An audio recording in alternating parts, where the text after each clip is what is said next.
just sucks. I consider taking Allen instead, actually, but well, see, Allen be bad in fantasy because Allen can get you rush yards. So Allen's not a All terrible right. fantasy football quarterback. It's just that when you're a receiver, But still talking shit. I you need him to see. catch.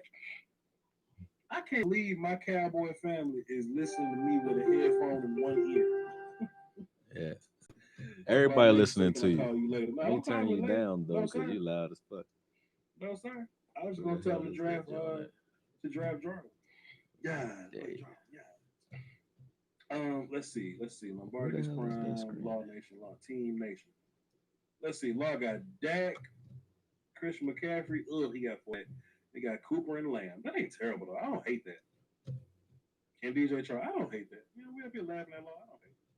What about brother Koya? Who he got? He got I got a squad. John. Don't worry about who I got, Vach. We be alright. Yeah, I guess. Yo, what's good? Who that? Cowboy 32 WX. What's up, y'all? Let's see. It's brother Brad. Game changer. What's good, man? Saquon, James Conner. What's good? Make your pick. Hey, Oh Brad. shit. Oh shit. I'm on the clock. So y'all done messed Bring me me up. one Hickory. Y'all messing up my flow, man. Damn. Hold on.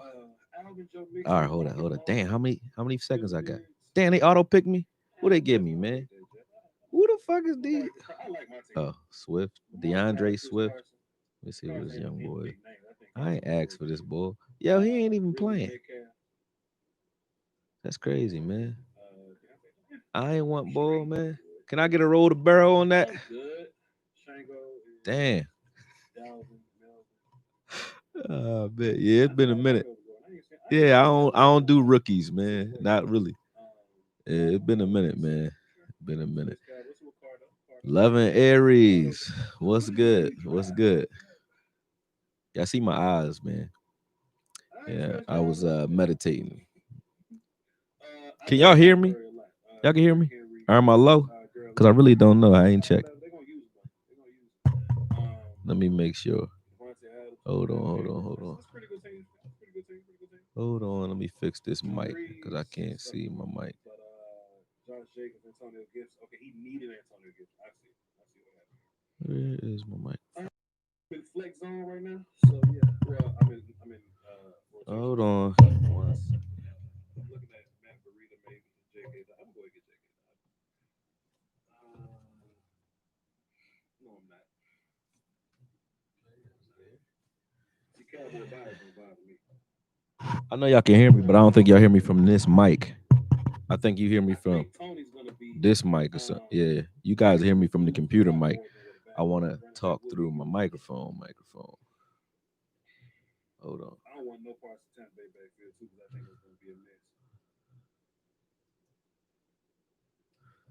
All right. You know what? Montgomery hurt. I get to recall. I'll get to recall. Just come Yeah, off my the bench. picks ain't I'll coming get to back up recall. for a minute. Yeah, yeah. But let me figure this out first. I'll get to. I don't hate that. Yeah, I'll get to recall. You know, the bench guy, first guy on my bench. First guy on my bench. Yeah, I get to recall. Let's see what Mark Holmes. Mark Holmes got Matt Ryan, Miles Sanders. I like King and Drake, but how the hell you take Sanders for King and Drake? DJ Moore, T.Y. Hilton, Jonathan Taylor. That's Yeah, interesting because don't bust on that last Mark pick Holmes though, running Vach. backs get better before. Shit, I'm saying though. I like Jonathan Taylor better than Why you want King and Drake. LeBron to lose? Loving Aries. That's What's wrong with Brian? my Cowboys family I said ain't don't like taking up Tristan. for him because I ain't feeling none of the Tristan celebrities don't like right now. Tristan. They all Juju nuts. Smith don't like Juju Smith. Landry's cool. Mark Andrews good pick. Most are gonna be fine too. Most are gonna be fine. Yeah, I don't mind that. I don't mind I that. can't fucking And change my Bill microphone, man. Rod, This is Pat getting on my Austin Eckler, nerves. that's a crazy first two. Why can't I Both change of them. that? I like Singletary. AJ, Joe killing it, man. Joe smoking this. Joe smoking this. Anyway, let me go back to Lombardi. Chat box, who got the best team so far? Bosh Lombardi got the best team so far. Damn, One man. call. You don't like Let's see. LeBron? I'm gonna Yeah. go No, tight end. I don't really like none of the celebrities right now. I feel like I got some tight ends. you know, because of the C word this Mark year. Holmes took I defense. don't like Mark how Holmes we took handled defense. this entire year was like kind of stolen from everybody, and I feel like all them celebrities in on it. So I got my personal Mark Holmes feelings take about defense, it. Mark. I just don't like none of them, man. I told you. I think they all playing around. Even LeBron, he looked And I really insincere believe when he was whenever talking Mark got about all beat this last bullshit that's going that on. means Mark got a third party telling him to pick. He Let got a me mute third party telling Vaj you to and pick shit because defense right this bull going in. now. That's the funny part. That's all I hear. All right, boom. Yeah, I'll go back to him later.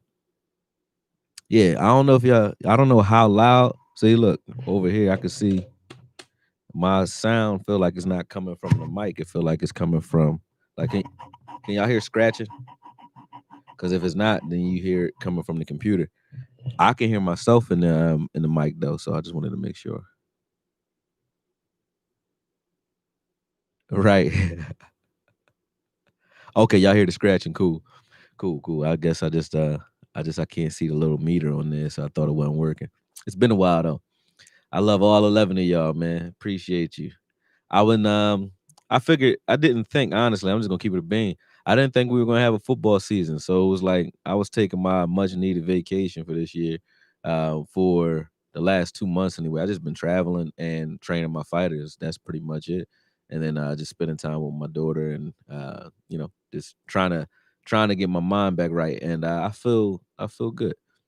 Feel good. But sometimes you need to do that. And if I didn't, I don't think like I got a lot of content that I didn't even put out because I wasn't myself. I couldn't really get my mind straight. So I started putting out pieces where I would have like a video, but it'll be like a soundtrack behind it. I just wouldn't even say nothing. That's just the way it was. Yep, new team, new coach. I feel you. What's up, Cliff? 82. What's yeah, Randy back, man. Randy about to make it at it's gonna be a crazy dynamic, man. It's gonna be a crazy dynamic. Um, I really don't know how you going to, get everybody on the field other than 3-4, but it's going to be beautiful to watch. I tell you that. It's like I think it's just, we could stay fresh that way. He don't come. I don't think he can play until week 6, but don't matter. By week 6 we'll already be a well-oiled machine, and then we're not asking him to come in and do what we were asking him to do before, which is be one of 4, crashing, stunting. Oh damn! Let me make sure. See, I'm looking at this instead of looking at my picks. That's why I keep messing. Now let me go back to my picks. Let me go over here. All right, yeah. Let me put that on the screen. Put my picks on the screen. Hold on a second. No, damn that. All right, I'm on auto pick again. Look at that. Take that shit off, man. Get that out of here. All right, let me see what I got going on. Cause Vach over there, he gave me this DJ Swift ball, but I'm gonna go counteract that real quick. Then I'm going. I got a good tight end. Uh, I think I want another running back, I believe. Yeah, I'm gonna bang with another running back. I don't need a quarterback right this second. Mm.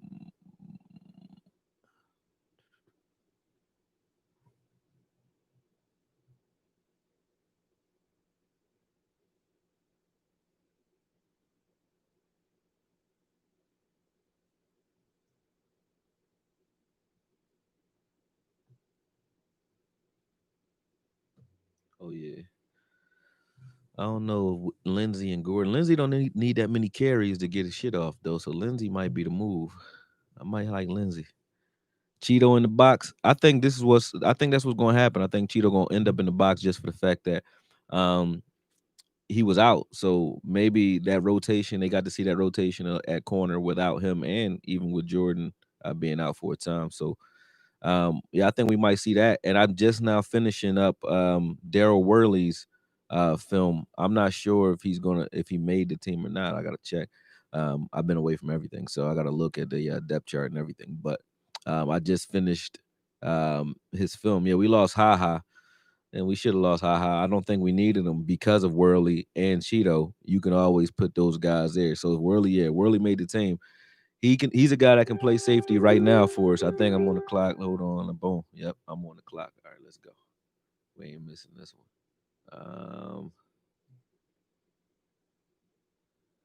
I'm gonna bang with my young boy.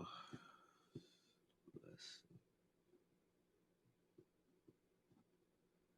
um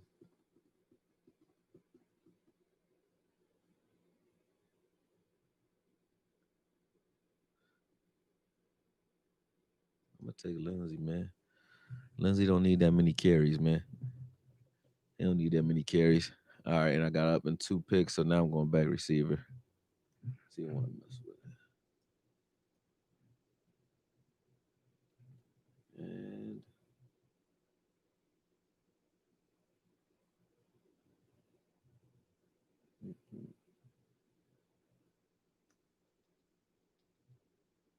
ooh, yep.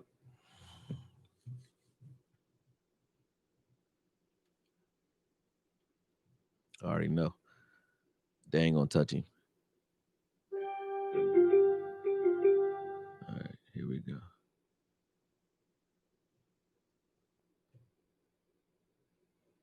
Yeah, I like that pick. All right, I got 19 picks, so I can 19 picks before I go back up, so I'm cool. Yeah, man, I can deal with Emmanuel Sanders. But yeah, Worley's film. Let me see if I can get y'all on this screen so you can see Worley's film real quick. How do I invert this screen from here? I ain't using nothing. Hold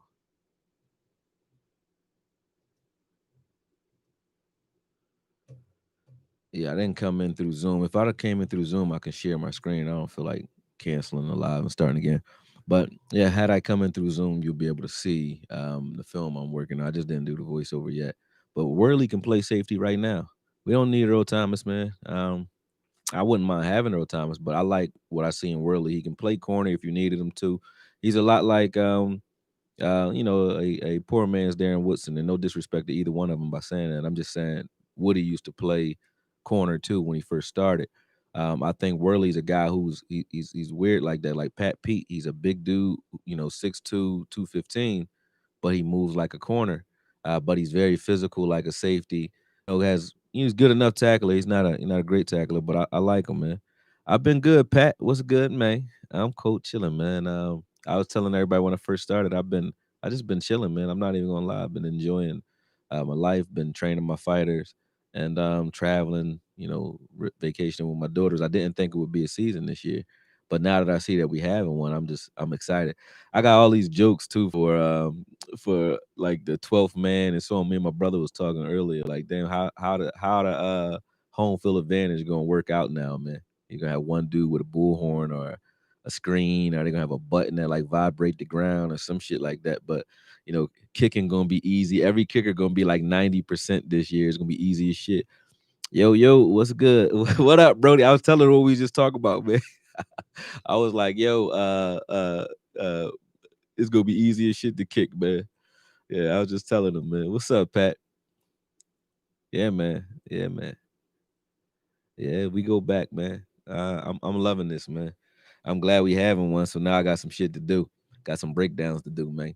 Oh, let me look and see what we got going because I'm not gonna lose this season. Vach and them, they name whores, man. They just like to go for whoever they think is popping at the time. I got them though, and then Law. I don't know what Law doing. I don't think Law really care about this. He said, Van Der Esch is like Urlacher. That was my initial comparison, like a dude who runs like a safety, man.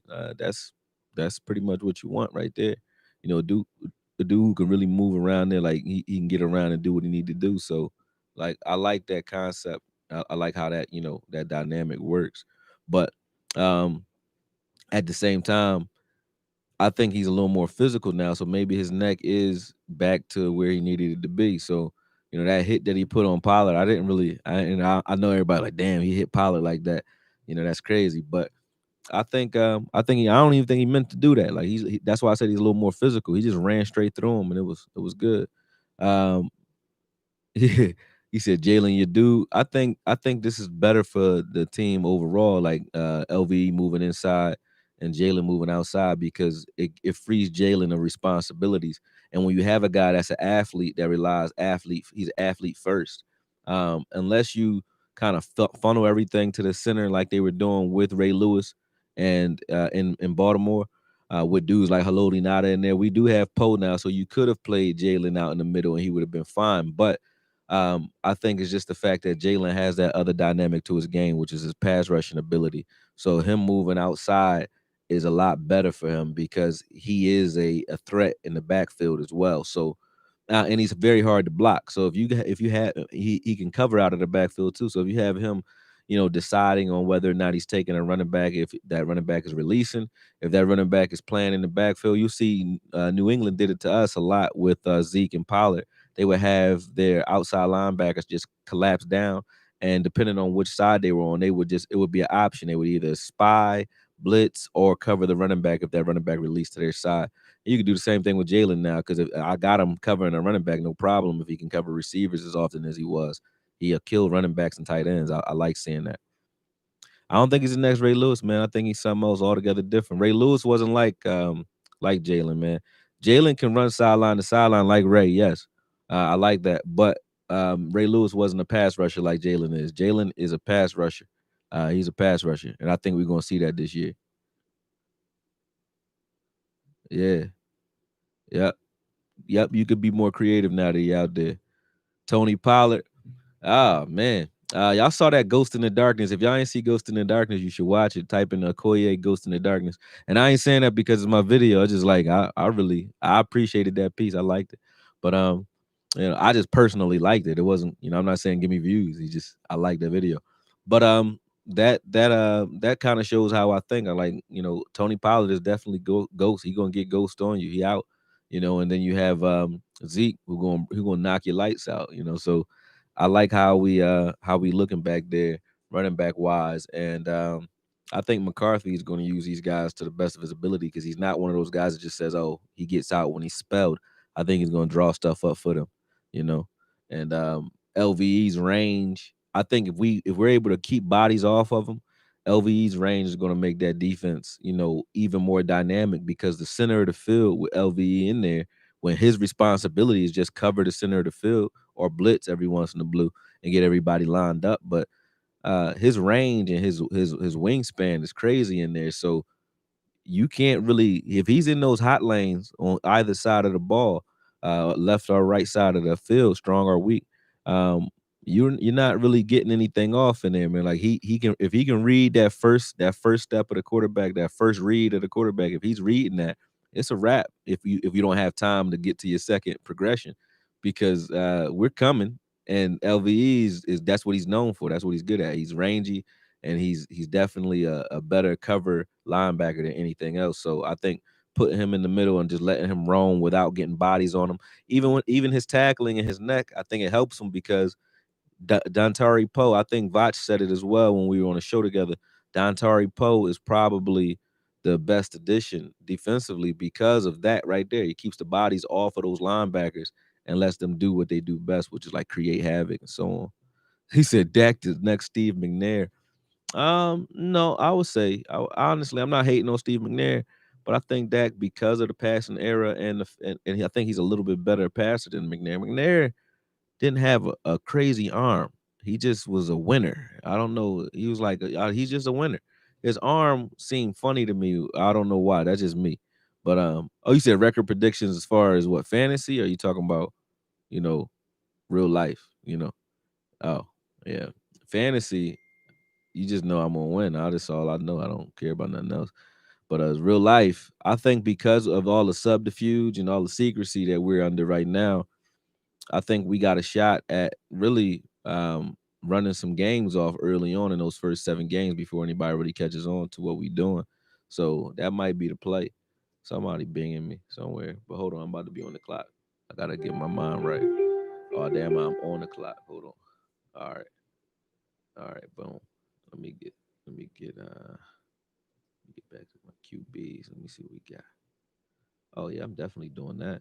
Y'all crazy. He got something to prove too.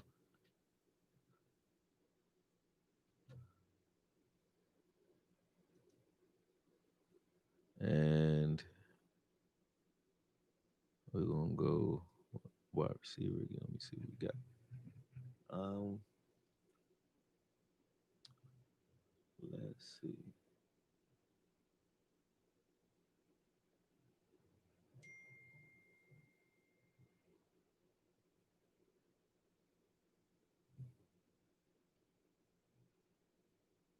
All right. Okay. Yeah, I'll do that.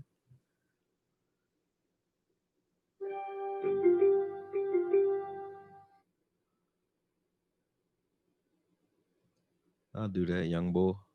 The rookie can get a pick right now. Yeah, I'm liking my team. I'm gonna go ahead. I got my two quarterbacks that I wanted. Only one I ain't want is this young boy Swift. That's it. Everybody else I'm liking.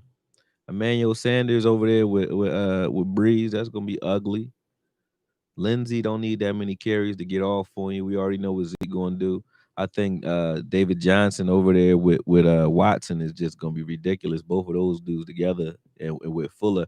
I think I'm a little too Texans heavy, but I like the deep threat of Fuller. I might not use him every week, but I like his deep threat ability. But him and Sanders, they gonna work him. They gonna work him. And then you got Evans with Tom Terrific out there. Like that's all I need right there. I'm cool. Yeah. You talking about CeeDee Lamb? I'm back over to my page. Um, I've been watching a lot of film of CeeDee Lamb. CeeDee Lamb is he's worthy of the 88. I won't front. I was mad when they gave him the 88 because it was like, damn, that was a nail in Dez coffin when it came to the Cowboys. But um, yeah, he is worthy of it though. I've been watching him and he nasty, man. That ain't no joke. That ain't no joke. When it comes to you said Dak or Deshaun Watson, what you mean? Like which one I want? I don't got a problem with Dak no more, man. Really don't. I can't say that I can come up with something that's like so glaring that I'm like, damn, he better do something about this or else. But nah, really nothing I could say about him because he works hard enough in the offseason. I believe he works hard enough to like try to get his mind together. He's not just sitting at home resting on his laurels. So that's all I can ask for from anybody. Like if you plan, excuse me, if you plan and you know you're not up to par, like get up to par. You know what I mean? Like, and he does it. He tries. Oh, y'all just comparing them to themselves. Yeah, Michael Irvin happy about CeeDee Lamb, of course. You said Smith hits like Ray Lewis. Yeah, he hit pretty damn hard. Yeah. I never thought Ray Lewis was a hard hitter. He didn't route some wide receivers that was like not looking and shit like that. But he was just a solid tackler. I think Ray Lewis was a guy like I think he was a better tackler than Jalen. Jalen's probably a better impact like hitter than Ray is. But I think Ray's like just a solid tackler. When he hit you, he hurt you, but it wasn't like he wasn't like a Patrick Willis where Patrick Willis just he'll knock you cold. Ray Lewis is more like I'm gonna get you down, and it don't matter how big you are. You know what I mean? He got some, as long as he played, he got some good hits in there. But I think Jalen is like I've seen Jalen like decapitate some offensive linemen that I don't really see Ray do that often. Ray wasn't that big. Neither one of them. They're about the same size, but it's just Jalen just a freak of nature, man. Yeah, he's a freak of nature when it comes to that. He said he ended Eddie career. Eddie who?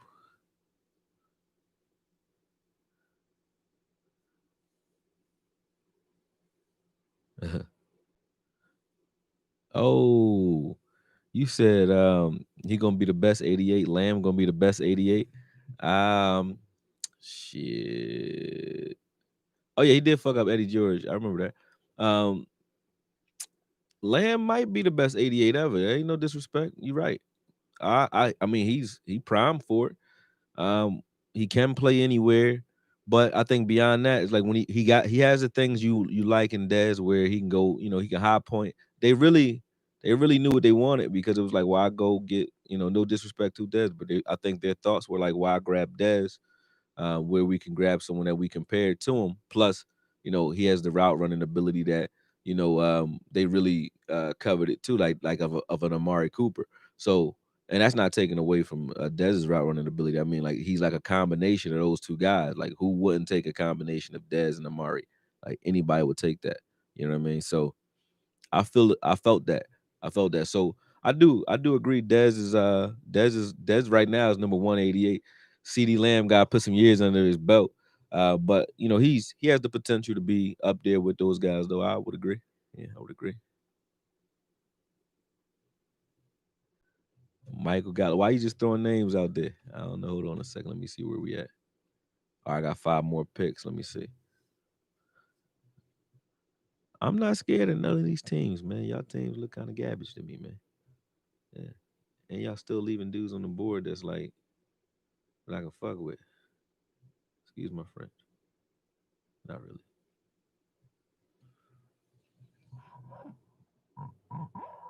How bad is Sammy Watkins?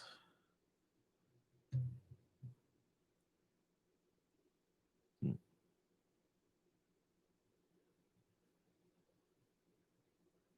Mm,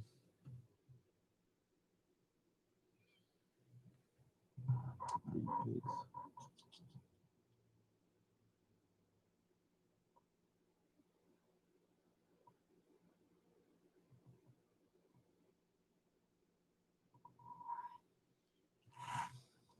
I think I'm gonna go with Sammy. I'm looking at wide receivers on. I'm gonna grab another running back. Let me see. Oh shit.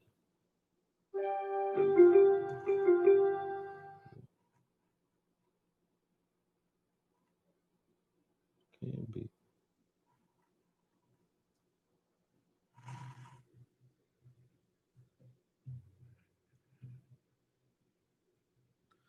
All right, let's grab a defense.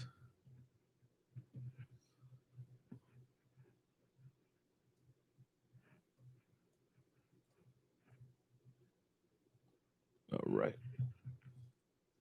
Need something to drink. But I'm up in a second. I'll be right back over to my page in 1 second, y'all.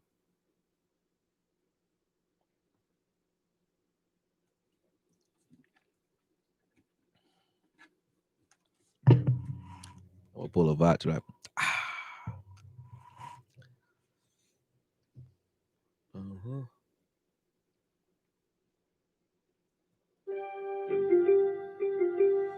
And I'm going to fuck with. Where we at? Oh, somebody took us already. I'm doing that if we still there. Somebody took us already. That's probably Law. Law took the Cowboys D, didn't he? I bet you he did. I'll take who I like outside of us, man. Really don't like nobody.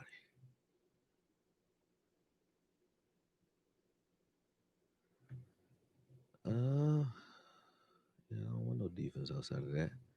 I'll take really don't like none.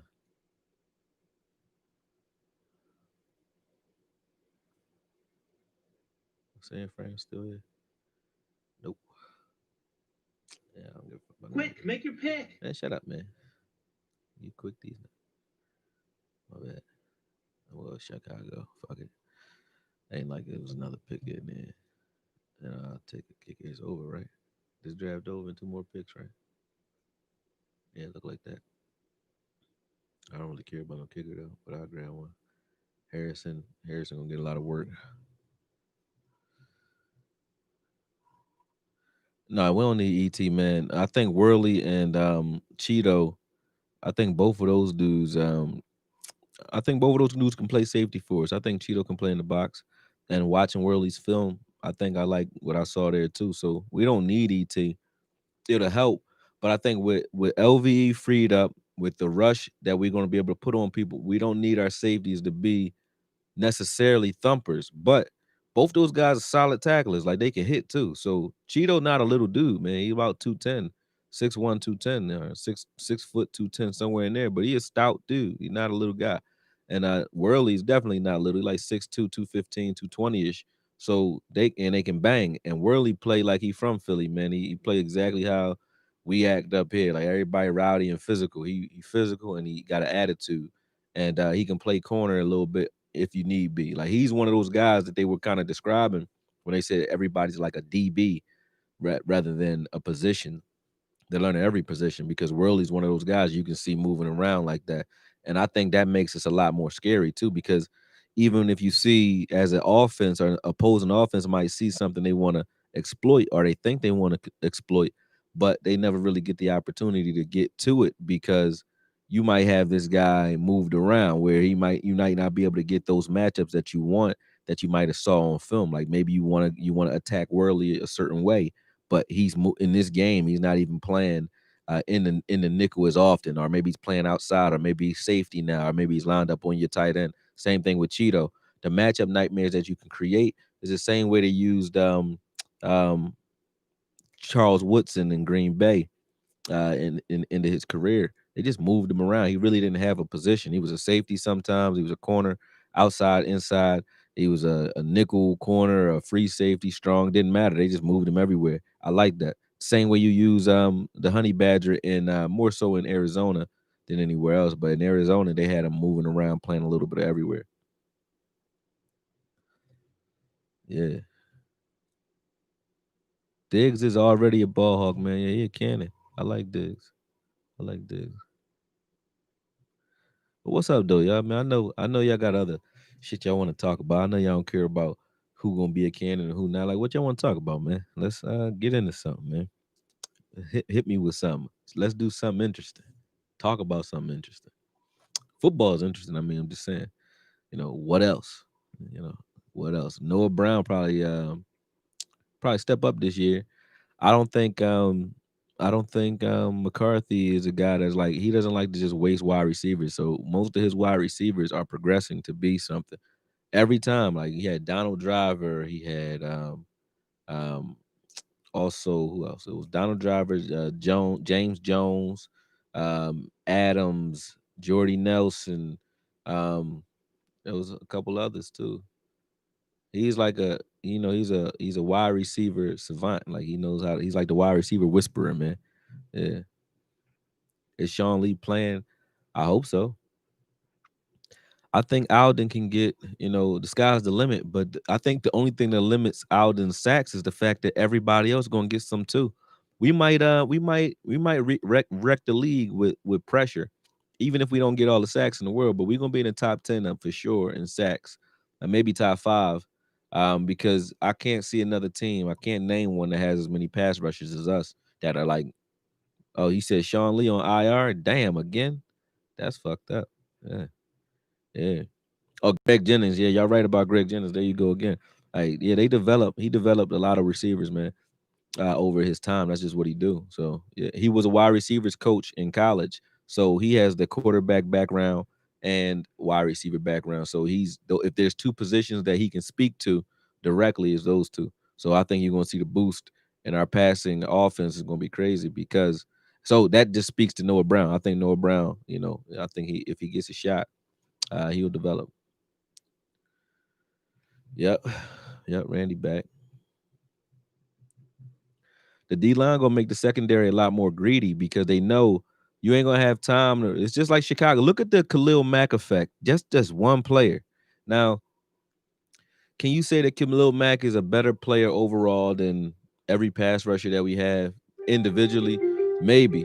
But when you look at like the combination of all of those dudes together, it's like I would take all of them over Khalil Mack any day. I'm on the clock again, man. This shit moving fast now. Hold up. Let me grab a nut kicker or something. Who we got? Who gonna score a lot? Let me see. Um, yeah, I think I'm fucking with. Is Ryan Suck up starting, man? He better be on the team, man. I'm fucking with Tom Brady. Tom Brady is a kicker's best friend, man. Tom Brady will get you in position to kick a damn field goal. All right. Yeah, I think I'm good. So now I'm gonna just fuck with, best player available. And that would be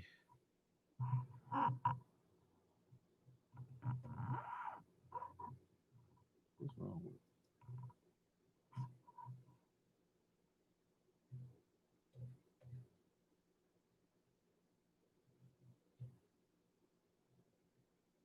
what's wrong with Sammy Watkins? Somebody give me some heads up. What's wrong with Watkins? Oh damn, I'm back on the clock. Too late. Uh,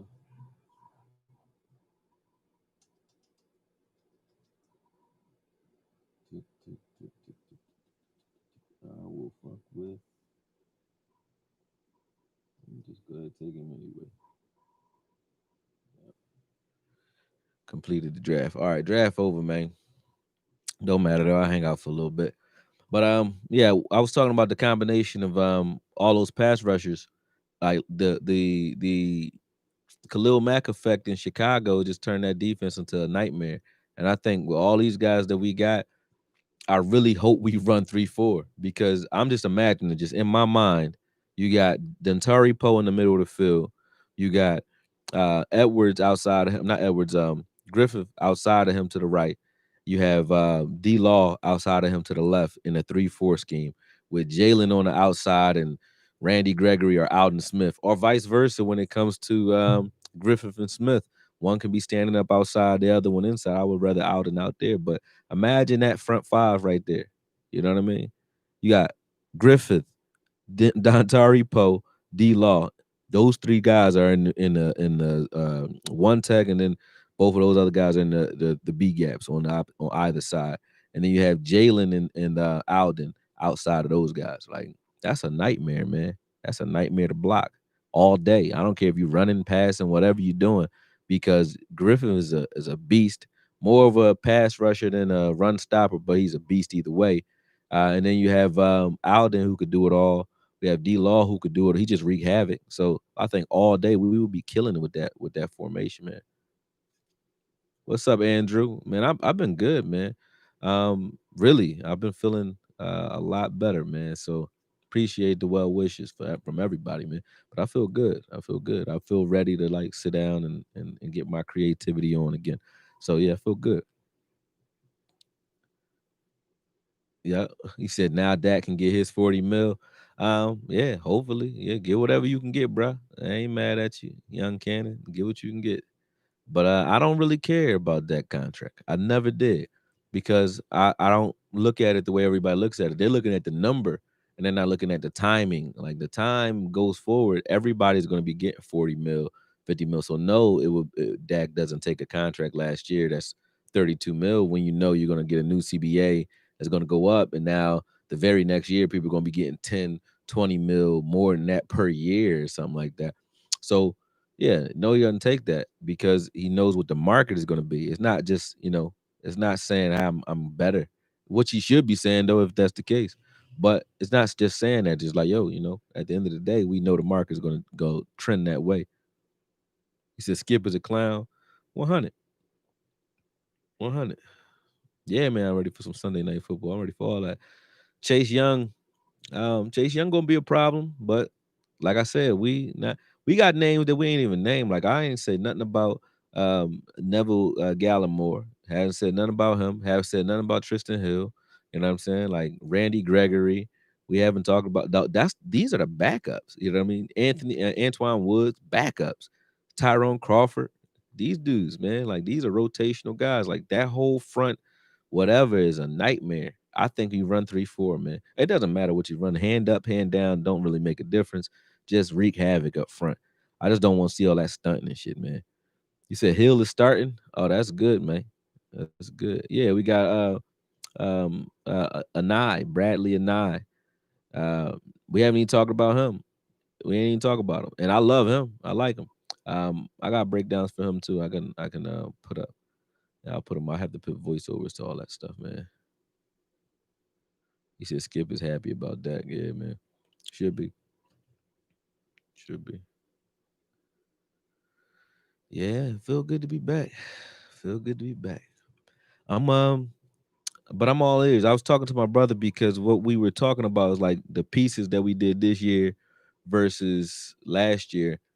I like doing the breakdown, so we're gonna bring that back.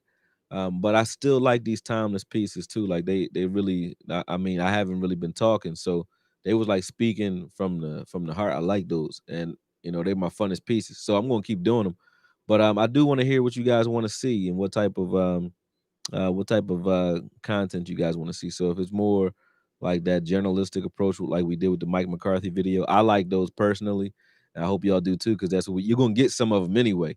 But if you want to see more of that, then we'll transition because I'm not even trying. What we're doing is like kind of mapping out a new way to produce this content that's a little quicker, but it's uniform in the sense that we know what we're doing when we come back and get to it. So that should be starting this Wednesday. We'll get together and we'll get some ideas on the board. But y'all feel free to throw something out there. We'll definitely bang with it. I think he ran 3-4 while he was in Washington, Tom Sula. But I gotta do my research on him. I really only know him from San Fran. I know they ran 3-4 in San Fran. and so did Nolan. So I think that's what we'll see. Yeah, you said Sean Block, Chase Young in college.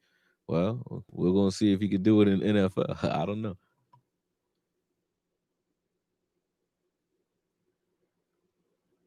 You said McCoy changed Hill's career. What you mean? Oh, you mean as far as getting hurt? Yeah, yeah. Hill is probably gonna excel due to the extra playing time. Yeah, it does help him. I mean, you don't want to say that, but the extra reps help anybody though. It's not like nothing bad. Yeah,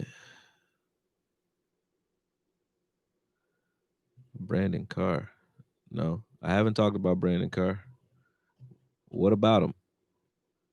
Say, hold on, let me look him up. I don't know what happened to Brandon Carr.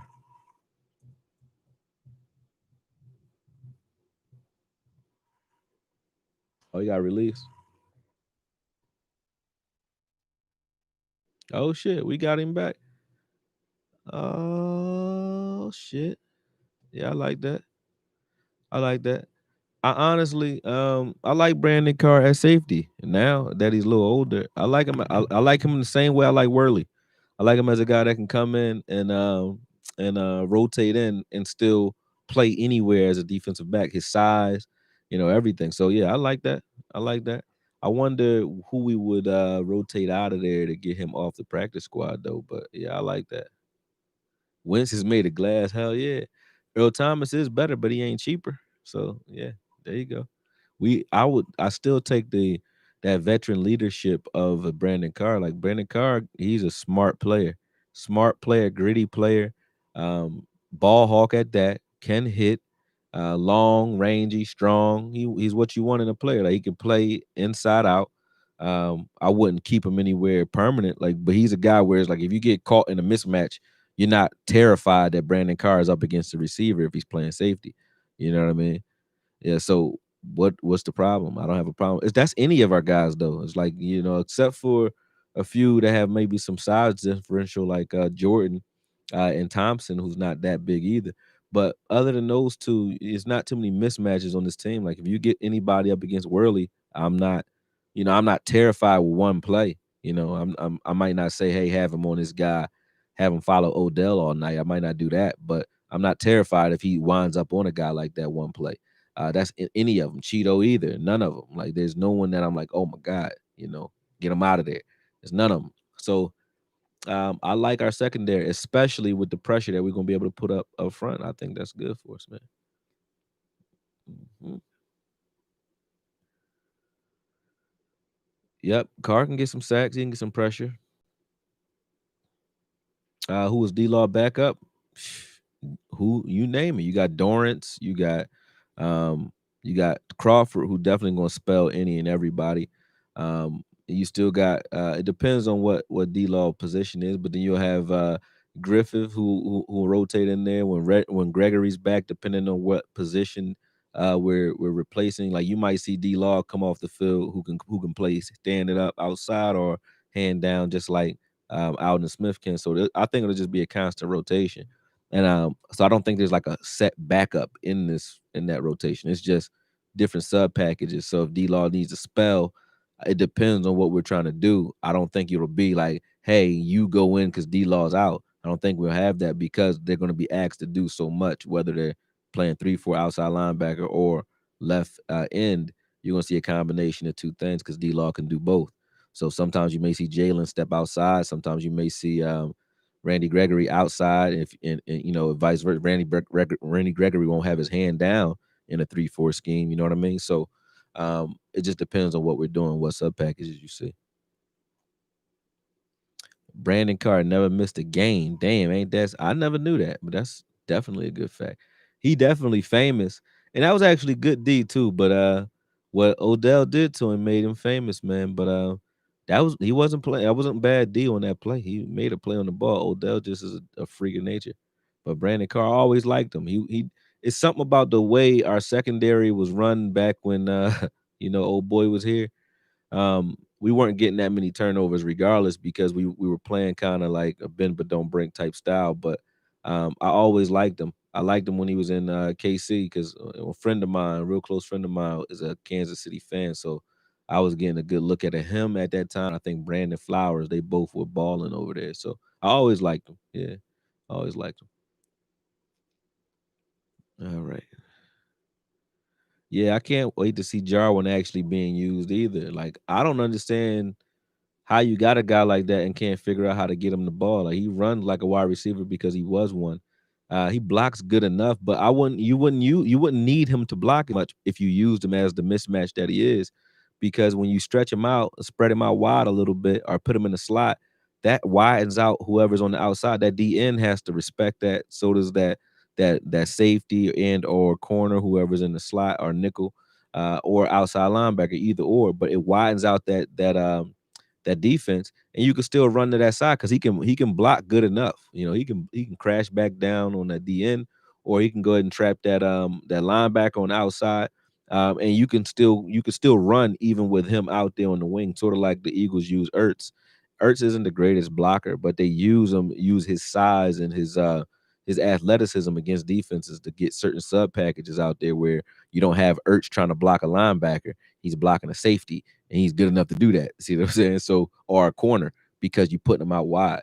So you're not seeing those base formations on defense because those linebackers aren't going to be. You're going to see a nickel, whether it's a safety or a corner in the slot, doing that with Jarwin, and the same way the Eagles do with Ertz. So I think Jarwin, if we're using him right, Jarwin's going to have a monster year because he has a lot of distractions out there, a lot of people out there to kind of take heat off of him. So yeah, it'll be good. Um, I didn't even look and see what these teams looking like on this fantasy joint, but I know I'm liking my team, man. I got Zeke, Mike Evans, David Johnson, and Zach Ertz. I think that's a solid four. And then Watson, he good for a 50 burner. Maybe twice, maybe three times a year. Will Fuller is always going to have like one catch for 90 yards and one touchdown, and then he caught a cramp and he gone. Patrick Lindsey, one of those dudes to get big plays. I think Sony Michelle's going to get some tick. I like a Cam Newton coming back with Belichick and having something to prove. Like that's the place to be if you got something to prove, and that's the quarterback to be with. So him and Sony Michelle, I think they're gonna have a lot of fun. If you look at what Williams and Jonathan Stewart did with them when they were in Carolina, I think the running backs benefit from having Cam Newton in there because of that read option. So if you like Sony Michelle a little bit before, he was playing with Tom Brady though. Tom Brady's not doing a read option, man. So if you liked him before, I think Sony Michelle's going to benefit from that. Uh, Henry Ruggs just got that speed, and he got Derek Carr throwing him the ball, so I like that. Emmanuel Sanders, don't need to really speak on that. Like, where are my backups? Ain't no backups on this team, man. Sammy Watkins, if he not too banged up, he gonna ball out too. So ain't no backups on this whole team except for this young boy DeAndre Swift. Who is this dude? I don't know this boy, man. Tell me. I don't know you. Yo, Ready Red, what's good? What's good? Shannon Sharp mad about everything, man. I don't like Shannon Sharp. Get boy out of here. Yeah, McCarthy uses the tight end. Yeah, I like Will McClay. I like him. Yeah. It was corny that we had Jason Witten up there though. Jason Witten should have been used like we had when Parcells was here. He knew what to do with old guys who could still block. He had Jason Witten learning from Dan Campbell. Remember Dan Campbell? Dan Campbell was a blocker. He blocked like a lineman, right? But he had Jason Witten in there learning from behind him. And we should have did the same thing with Jarwin. We should have had Jarwin plans for those in those receiving positions, those short yard situations and so on, and bringing Jason Witten in as the secondary guy to block and sort of help out with the line and run situations or play action situations, but not the guy.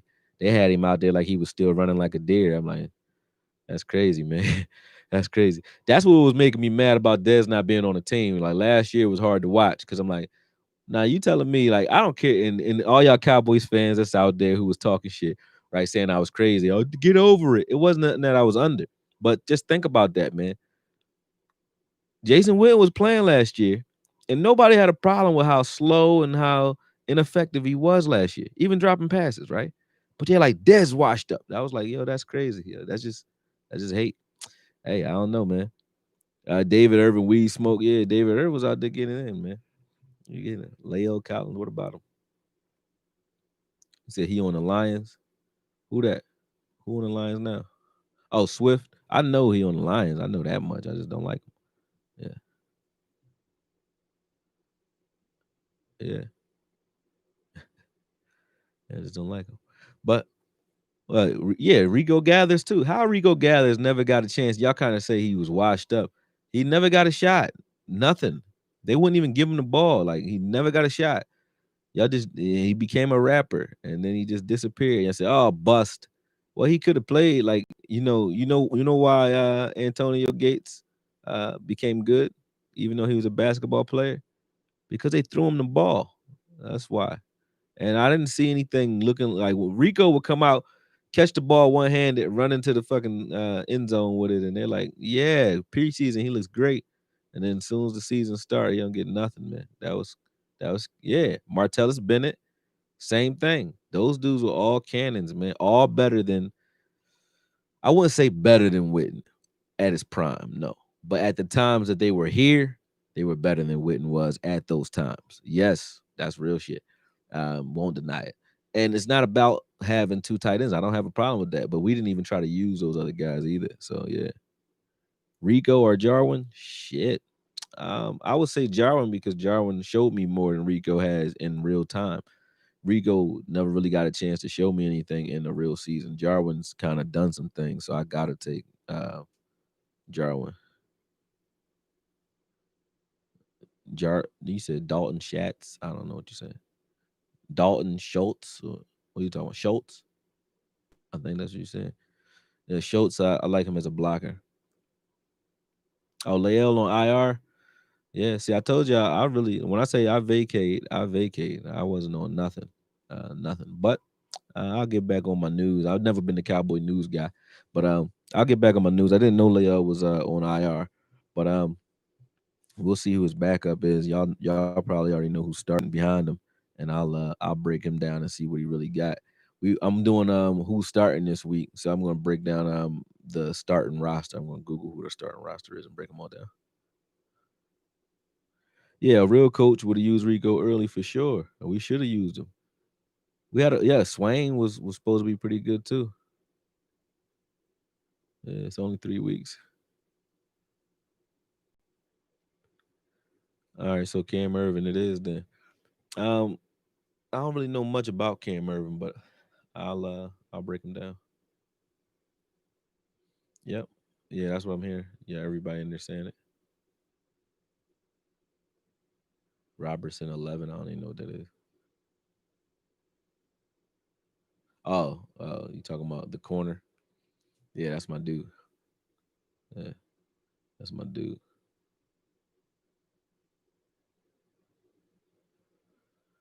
Oh, he should be good to go. Oh, we can bring him off of IR. I thought it was like season ending IR. Yeah, if it's not, then I ain't got a problem with that. I think you can always make up for it with this with the talent that we got out here. I think you can make up for that as long as you don't have Dak in obvious passing situations all day. I think we good. Trayvon gonna start. I think we get better with Trayvon starting guaranteed on the outside. I think Cheeto getting injured actually helped both of those guys because if Cheeto's not on the outside, which I really don't want, man, I don't want Cheeto on the outside. If Cheeto's not one of the first two starting corners at the beginning of the season, and those guys come in and play well, then when Cheeto comes back, there's no need to replace any of those guys outside. You can push him inside or put him at safety where he needs to be. I'm hoping that's how it shakes out because that's where I want him. They cut Joe Thomas. Oh, that's nutty. That's dumb as hell, man. Probably because Gifford was balling, but Joe Thomas never got a shot either. He another one of those dudes like y'all messing with these dudes' careers, man. Because Joe Thomas is a beast. I love Joe Thomas. I'll say that right now. I like how Joe Thomas play, always balling. I don't know, and then he had the background with McCarthy, so I don't even know how he doesn't make this team. Man, the Browns just got one, man, for that one. Yeah, man. Yeah, but Joe Thomas should have made this team. I don't care what they had to get down to. He should have made this team.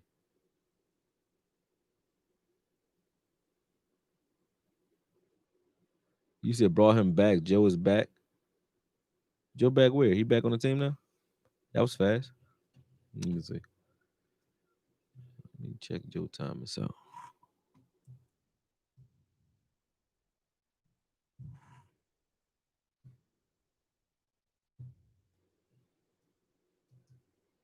Linebacker.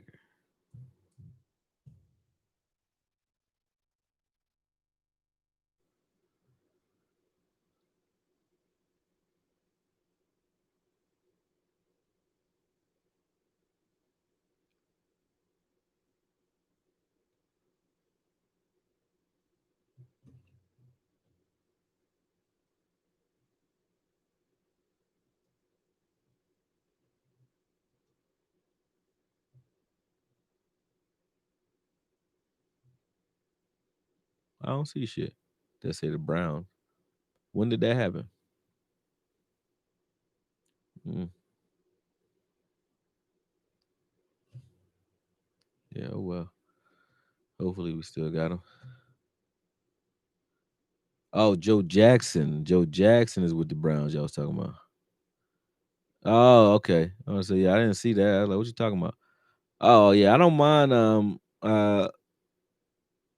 Okay, yeah, yeah. I don't mind Joe Jackson going to the Browns. I think he gets a better opportunity to play. That was probably a good move for him.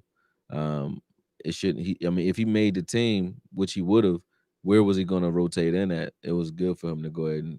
I think that was like a mercy release. You know what I mean? Yeah. Yep. Let me see what you got.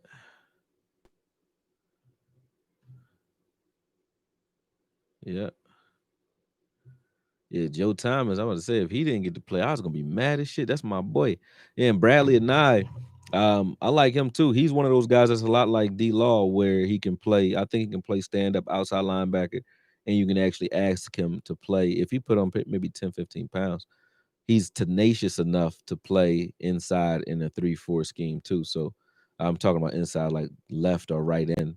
I would prefer him still right end in the 3-4 where he's still on that backside or the blind side of that quarterback because he can pass rush. Still, whether he's in lined up in a 3-4 or 4-3 doesn't matter. Yeah, I like Reggie Robinson, man. That's my boy. I like him. We didn't get to see him in preseason, but everything that I saw in him, I think you use him as a guy. Honestly, if you're gonna bring him in, you bring him in and you say match up against guys. Like I would match him up against certain receivers and just let him follow him. That's what he's good at. Him and Jordan Lewis, you can use them like that. They're like seek and destroy type corners. Just like put them on people and just let them wash them out. And we can zone up everywhere else. It'll make it a nightmare trying to get the ball to your top end receiver because you got to deal with our pass rush, and you got to deal with the fact that you got dudes that are like Velcro that'll be right there on you. So yeah, that's crazy. Message retracted. I didn't see what you said. They got Cheeto doing the same responsibility as in college. That's what I was talking about. If they bring Cheeto out in the nickel and at safety, that means Mike McCarthy's a genius. You know what he was doing? That means he was watching my channel and he was like, "Oh, Okoye said this is where we should use Cheeto, and that's where we're using him." So if they use him there, y'all gotta give me my kudos because I've been right for a long time, man. I'm gonna just tell you when I break something down, I say something. It's probably gonna happen, man. Yeah. Yeah, he long, he's strong, he got a lot of tenacity. He vicious, he competitive, but he got a short memory and he will go up for the ball. Like the things I like about Trayvon, I mean, yeah, Trayvon are the fact that I think he's a little bit better overall as a corner. Like he can play off, he can play press, he doesn't tackle real well. Reggie is a better tackler. But he does shed blocks better than Reggie. Reggie can't shed blocks to save his life. He just like runs right into him like LVE used to. So I think if they both learn to use their body, like one to tackle better for Trayvon and Reggie Robinson to shed blocks using that length in and stop being so overly aggressive when he approaches the block because he's giving his body up when he does that. But if he stopped letting those guys get into his body, he's gonna be a beast too. And his coverage ability as far as man is concerned, I think might be better than Trayvon.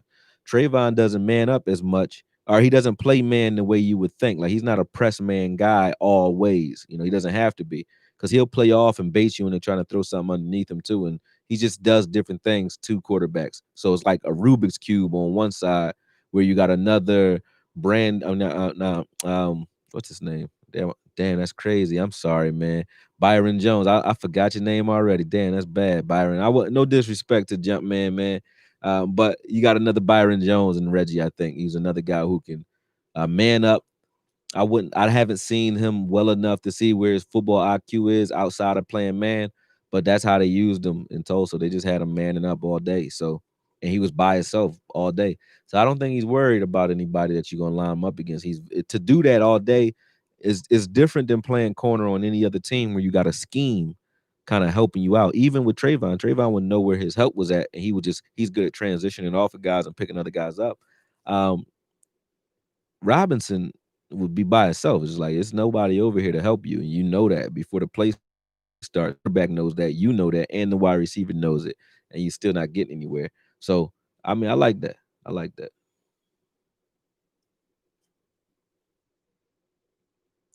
Yep, yep, yep.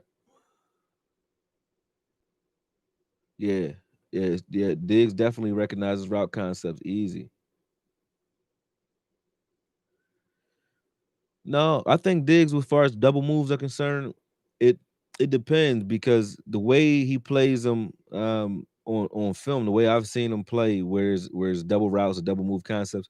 If you're a wide receiver that can get in and out of your breaks, that has like that top and speed, he doesn't even play with you like that. He'll give you everything underneath and kind of try to chase and tackle it.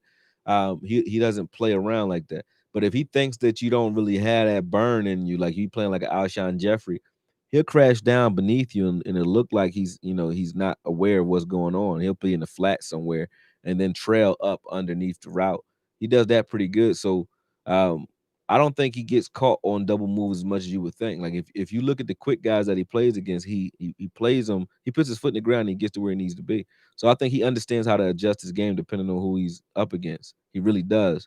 Robinson will probably have more of a problem against those types of guys because he can't be as physical as he is in college.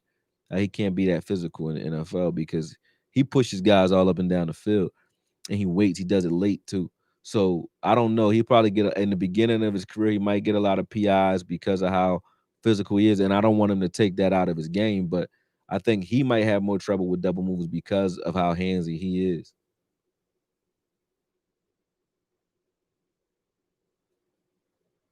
I have Googled. There's nothing. Randy.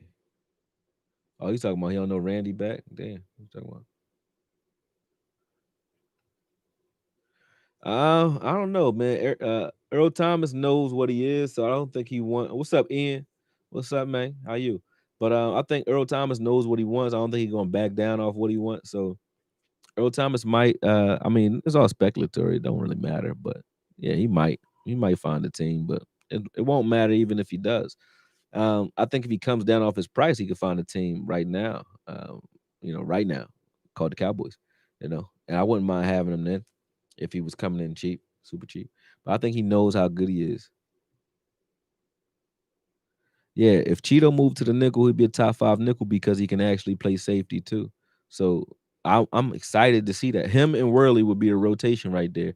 That's where I would put him. Worley, honestly, I like Worley at safety right now, because he gives us a dynamic at safety where you can really come out in your 3-4 or 4-3, and not really worry about anything other than having like a Woods playing single high or Wilson or somebody playing single high safety, and Worley can step down in the nickel, and you can still keep your front seven out there because Worley can play as a corner too. So even if you go three wide against that, Worley can still stay out there. You keep your single high up there, and then you got those linebackers underneath, helping with those routes. Whether it's I need to see who's starting, if it's Gifford or an LVE in there if we're running 3-4, or if it's if we use Gifford, Smith, and LVE. And also Alden as our four linebackers, or if it's just three and LVE, Gifford, and Jalen Smith or Joe Thomas. I'm not sure, so we'll see. We'll see.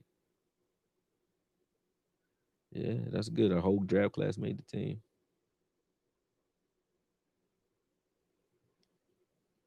Yeah, let me hold the bird. Uh, uh, yeah, Rue Glock. You do got a hell of a name, Rue. I mean, I don't know, man, how far we go in the playoffs. Everybody asks that in the beginning of every year. I hate answering them now because we got a lot of things going on. But the thing that we got going in our favor is actually all of the delays that we had this year. I think they help us because nobody knows what the Cowboys are going to be. And if there was anything that was a trend with us in the last couple years was everybody knew what the hell the Cowboys were doing.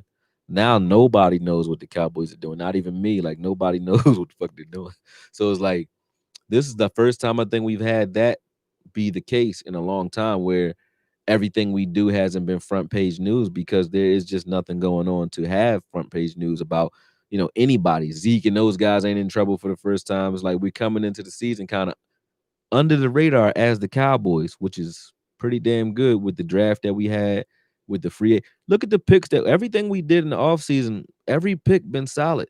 We cut dudes like Ha Ha Clinton Dix. He's a starter when he gets picked up. Anywhere he goes, he's gonna start, most likely. And we cut him. We're talking about do we need Earl Thomas on this team right now because we did well. The guys that we brought in, like I said, I keep bringing Worley's name up because not because he's from Philly, not only because of that. I just like his tenacity. I like how he plays, and he's not even what we would say our number one corner. I think Diggs and Jordan are our top two corners, and then you have Robinson, who you can put in that. I wouldn't mind that. You have Anthony Brown in there. I don't mind him playing, especially in a more pressure style offense, because Anthony Brown is one of our better man cover corners. He's just not one of the better at playing the ball. Well, at least he hasn't been when it comes to the way we were covering before. We were asking these guys to do ridiculous stuff because we weren't bringing any pressure, but they were running around chasing guys, and being there, just missing plays. But they weren't getting any help with like broken up passes or hurried passes or errant passes. You very rarely saw a pop up bobble ball or anything like that. No lame duck interceptions. You see that on other teams. We never were doing that because we weren't getting any pressure in that way. Yeah. How so, Clifford? Like, what do you mean he has some Bill Belichick traits? Tell me what you mean. Yeah, Earl is a Dallas Cowboy fan. Yeah. Yeah, Kellen gonna look good because he got that tutor in McCarthy. McCarthy, I think, is going to set the tone for like what style plays we call, and he might take over from time to time. But I think Kellen is going to get to choose what we're doing, and in certain situations, I think McCarthy might just tell him like, "This is what I want to see. You tell me which one you want to do, but this is what I want," and that lets McCarthy be more of what he is, which is like like a general. I like how he's moving. Your ex Woods got the ankle sprain. Yeah, so again, Wilson might play. Thompson, I haven't even said Thompson's name, but Thompson's solid. I like Thompson. I like a rotation. First week if Jordan Lewis is still out, if Cheeto is still out. First week, I like Worley and Thompson at safety. I wouldn't mind that, or Worley and Wilson, or Thompson and Wilson, either or a rotation of those three guys at safety if Woods can't play. And Diggs outside with Jordan if he's playing. I don't know if he's playing, but I would like Jordan and or Cheeto in the slot. Like those dudes are slot guys when they come back. To me, not just me, but I don't know, man. I don't know what we're gonna do. But I like our rotation. I don't care where our DBs are. All of them are interchangeable for different reasons. Worley plays off and crashes down on anything underneath him very well. Drives on the ball real well. Plays aggressive. Hits well. Cheeto hits well. Can play down press. He can play off. So on. You got Reggie who can play press primarily press. You got and then you have the Rubik's cube on the other side. I call him Rubik's cube, Trayvon Diggs, because he's always creating new angles to the ball and giving quarterbacks nightmares because they can't really anticipate what he's doing because he might press a guy and it looks like press man, at your first read, and then he'll let that guy go, after he reroutes him and then run underneath the route that you're trying to will route above him, and he'll get there because he has the length and he knows the route before it starts anyway. He knows what you're thinking, so he shows you what you want to see, and then he'll go and he'll drive on it. And he does that all day. Like Asante Samuels used to do it, bait quarterbacks into throwing plays that they Richard Sherman does it too. they bait quarterbacks into throwing things that they normally wouldn't throw because they know what a quarterback is thinking. They're giving them the looks that they want. And when you see guys that understand offense that way, vice versa too, because I remember Peyton Manning used to go out and play corner to understand what quarterbacks are looking at and what corners see when they're looking at a quarterback. So guys who take the time to understand the opposite side of the ball, whether it's on purpose like Peyton did or by accident because Richard Sherman and Trayvon were wide receivers at one point. So I think those situations make it so that you understand what the offense is trying to do a lot better than the guy that played one side of the ball for most of his career. God damn. Earl Thomas got 22 million in 9 months. Oh yeah, so he might come play for us for next to nothing then. Yeah, if he got that bag already. Why they cut him then though? Like that don't make sense. He was balling. Yeah, he's balling. Yeah. Mike McCarthy, I think we might see a lot more aggression out of these guys. Mike McCarthy might give us that edge that we're looking for as far as aggression is concerned.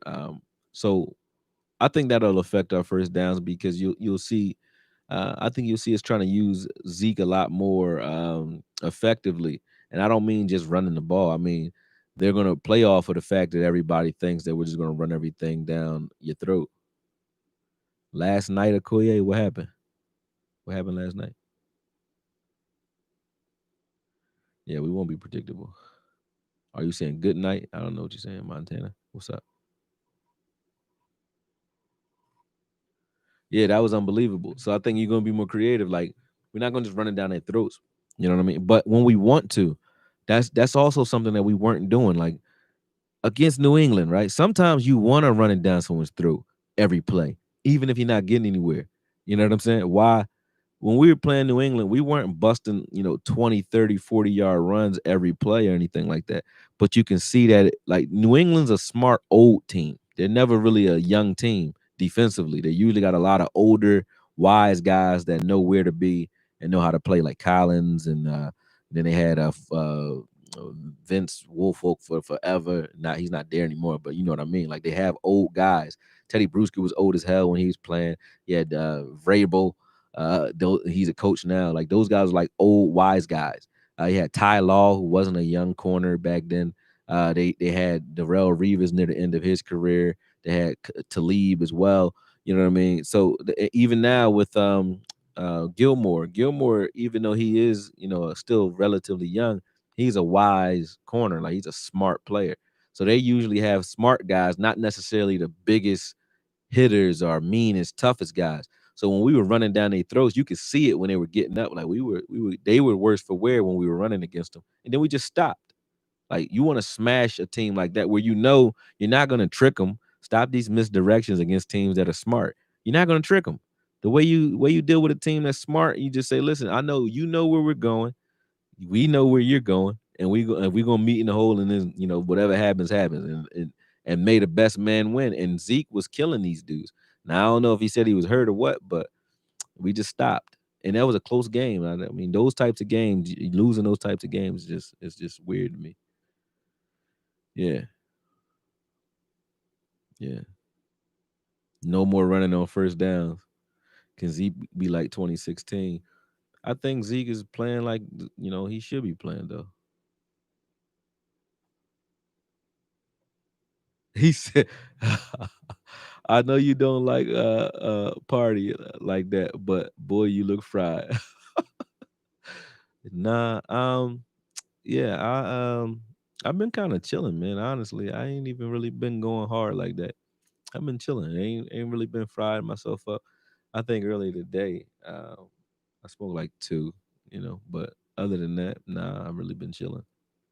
Really been chilling for like the last few weeks at that because we've been working hard, training like every other day. I got a guy who has a fight in Scranton on September 20th. If they don't cancel it again, they canceled us like twice. So I've been in like two straight training camps because they keep saying, okay, we got a fight coming up. And then, they see CV cancel it twice. So if they do it again, I guess both of us is gonna be in a hella good shape, but because we keep working out. I'm trying not to give him I'm trying to give him some time off, But that's what we've been doing, working. Des Bryant need to get on the team this year. If he don't, that's just that's fucked up. That's fucked up what they doing. I'm going to do a piece and I'm gonna try to figure it out. Maybe we can do some general. Maybe he'll talk to me, man. I don't know. Tell him he should holler at me. I want to find out like what did you do? Because if they're not gonna sign him anyway, it ain't like you got to stay quiet because you're gonna make it so that you can't get in a league. So if you can't get in the league and you've been blackballed anyway, you might as well tell somebody, man. So I want to know because like what the hell did he do where nobody want to pick him up? I just don't get it. I thought he was supposed to go to Baltimore and didn't hear nothing about that. But yeah, that's just crazy. Yeah, crazy. He said come back to Dallas. I would like it, but I don't think that's gonna happen. I don't think it's gonna happen. Oh, my brother was calling me. Hold on. Damn, he must have been on lunch or something. I think he at work.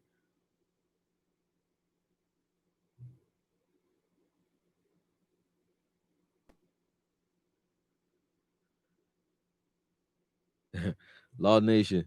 This is his team. Let me see his team. Law Nation. Dak Prescott, McCaffrey, Leonard Fournette. Oh, Fournette over with Tampa Bay. That's not bad. I like that. Amari Cooper, CeeDee Lamb. No, you got too many receivers from the same team. Eric Ebron might get some chances. Shark. I don't like their quarterbacks. Patriots D. That's good. That's good. Justin Tucker's. Yeah. I mean, kicker's a kicker. But yeah, they all right. I ain't impressed like that though, Law. You know what I'm saying?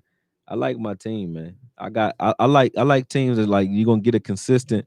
That's why I like running quarterbacks. You're gonna get a consistent, set of points from them. It don't matter if they playing a team that can lock you down in the air or not. You got quarterbacks that are like Watson and Cam Newton. Cam Newton got something to prove, and so do Watson, man. Those dudes are gonna run all over you. Watson, you losing what's his name Hopkins also helps Fuller. Uh, Fuller, and then you got Cobb over there too. So I think it helps Fuller a lot.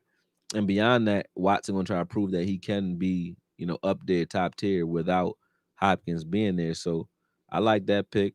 I like Zeke all day.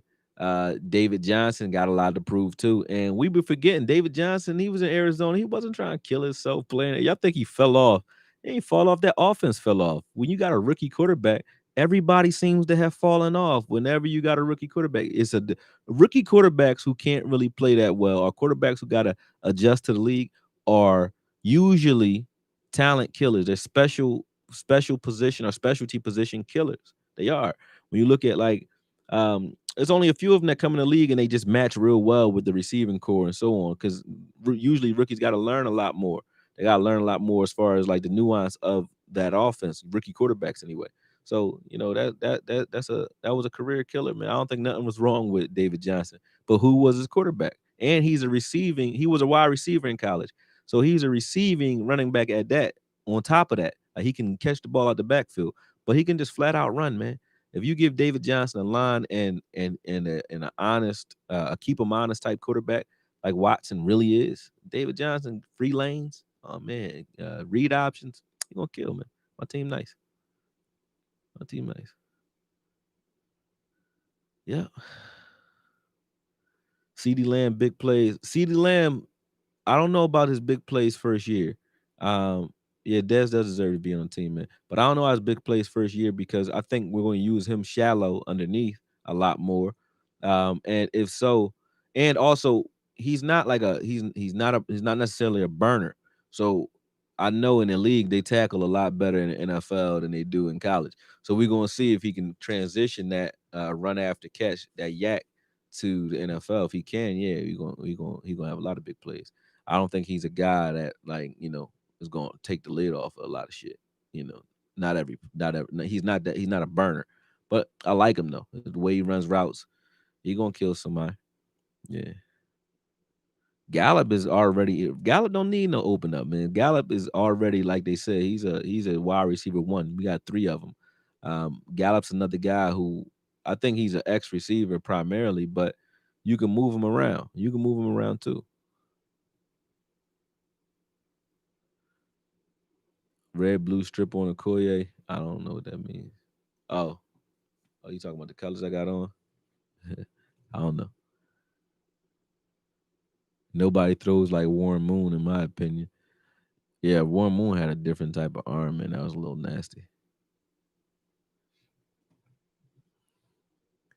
Yeah, he didn't like Hopkins, so he got rid of him. Yeah, that was nutty. Um, I like Hopkins. I like Hopkins. I like his style, but he's one of those guys, though. He's one of those receivers that he does make you better because of his ability to compete. He was like Chad Ochocinco when he was in the league. He wants to compete against anybody and everybody and prove that he is that work. That's how he is. Um, yeah, I like him, but I don't think that the Texans are lost without him. Yeah, I don't think they're lost without him. Is Dak like Warren Moon? No, Dak is like Dak for real, man. Um, Dak, the way Dak runs the ball is like he like if you would say Donovan McNabb, a guy who has moves but ain't necessarily a burner, but will lower his shoulder and knock the hell out you, and is big and physical. That's a McNabb. As far as the way he throws the ball, he's developing into something different. So I don't know quite. I think at this point in his career, he's a better passer than Donovan was at that point in his career, in my opinion.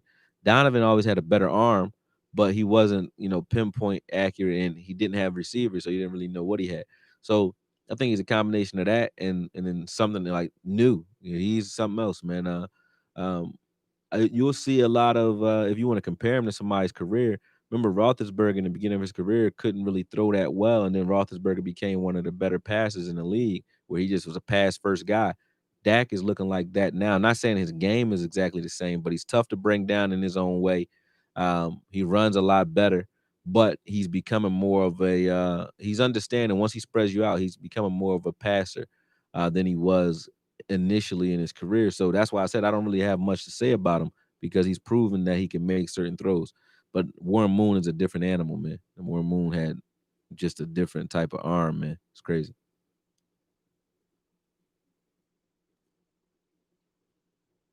He said Dak's like McNair when he runs. McNair was a little slower, man. Yeah, McNair was a little slow, straight line guy.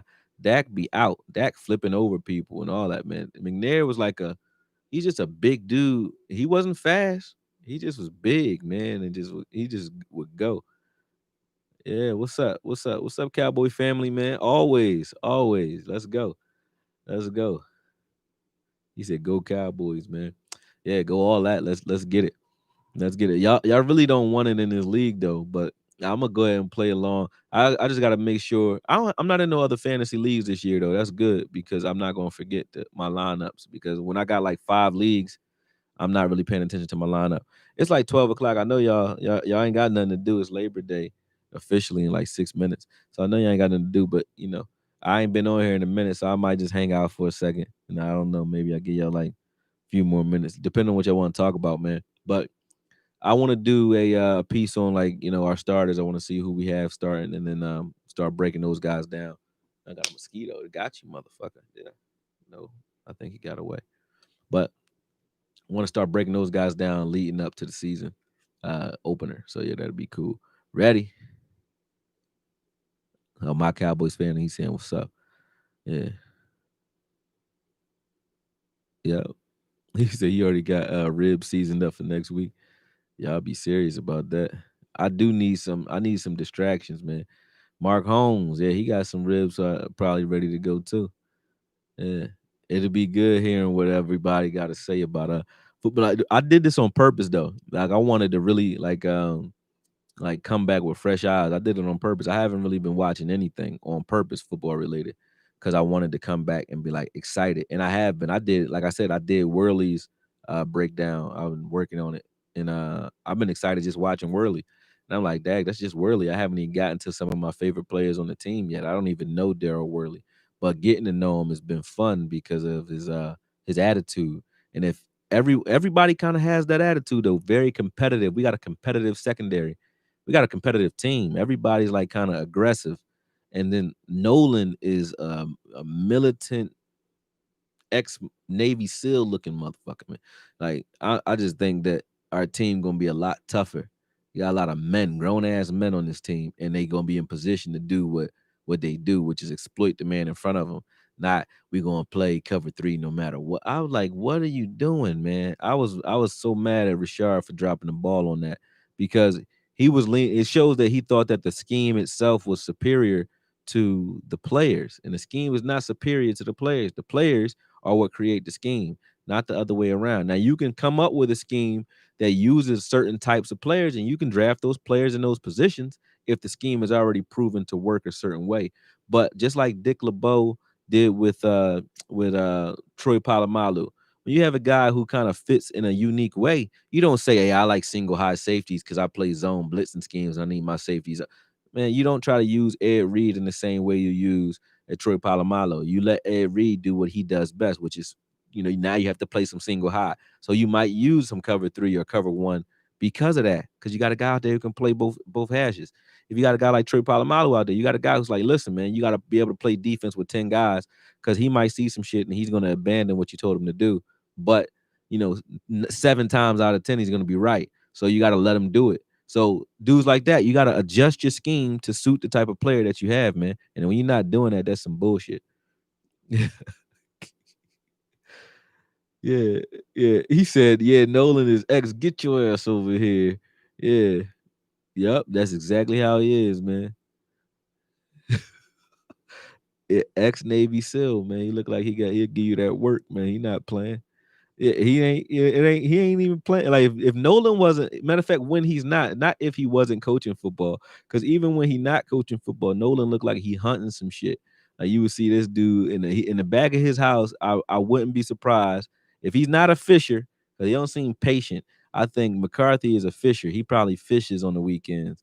Nolan is a hunting motherfucker. He probably tracking shit with his eyes and a knife in his teeth and a bow. He a bow hunter at that. He not even a hunter that use a shotgun or no guns at all. He like, I hunt deer with bows and fucking knives and shit, and come back with some shit too.